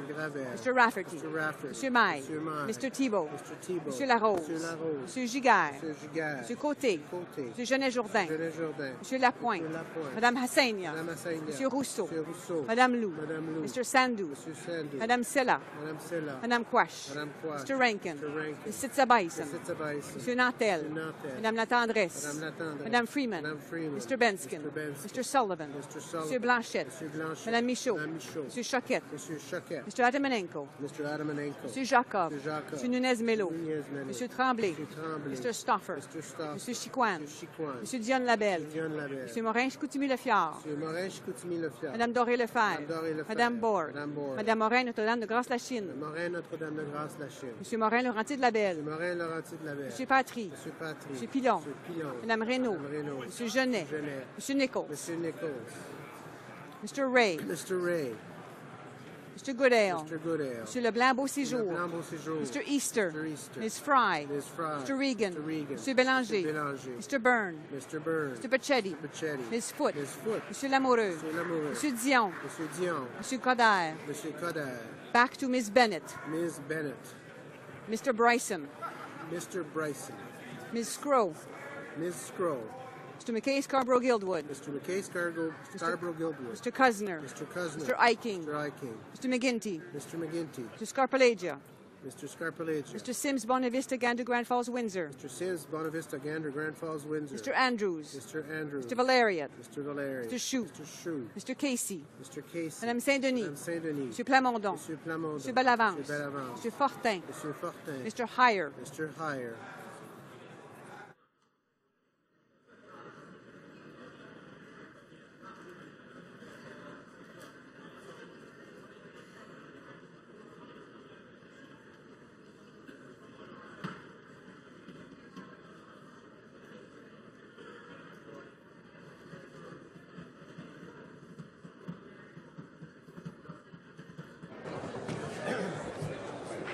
Yeas pour 149, 149. Nays contre 130, 130.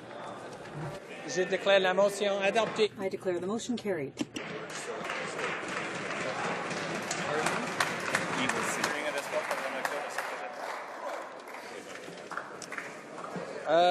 The House will now proceed to the taking of the deferred recording division on the motion of Mrs. Day related to the business of supply. La question est la suivante. The question is as follows. Madame Day, appuyée par... Mrs. Day, seconded by Ms. Charlton, moved that the House call on the government to reverse devastating changes it has made to employment insurance, which restrict access and benefits, depress wages, push vulnerable Canadians into poverty, and download costs to the provinces, and reinstate the extra 5 weeks pilot project to avoid the impending black hole of financial insecurity facing workers in seasonal industries and the regional economies they support. All those in favor of the motion will please rise. Monsieur Mulcair. Ms. Ashton. Madame Day. Mr. Alan Wellen. Mr. Godin. Ms. Chow. Mr. Dewar. Mr. Harris St. John's East. Madame Boivin. Ms. Leslie. Mr. Cullen. Ms. Davies, Vancouver East. Mr. Christopherson. Ms. Nash. Mr. Julian. Ms. Crowder. Mr. Davies, Vancouver Kingsway. Ms. Matheson. Ms. Duncan Edmonton Strathcona. Madame Perrault. Mr. Martin. Madame Ayala. Mr. Bevington. Madame Moore, Abitibi-Témiscamingue. Mr. Massey. Mr. Donnelly. Ms. Sims, Newton North Delta. Madame Leblanc, La Salle-et-Mar. Mr. Kelway. Madame Brosseau. Madame Groguet. Madame Turmel. Ms. Charlton.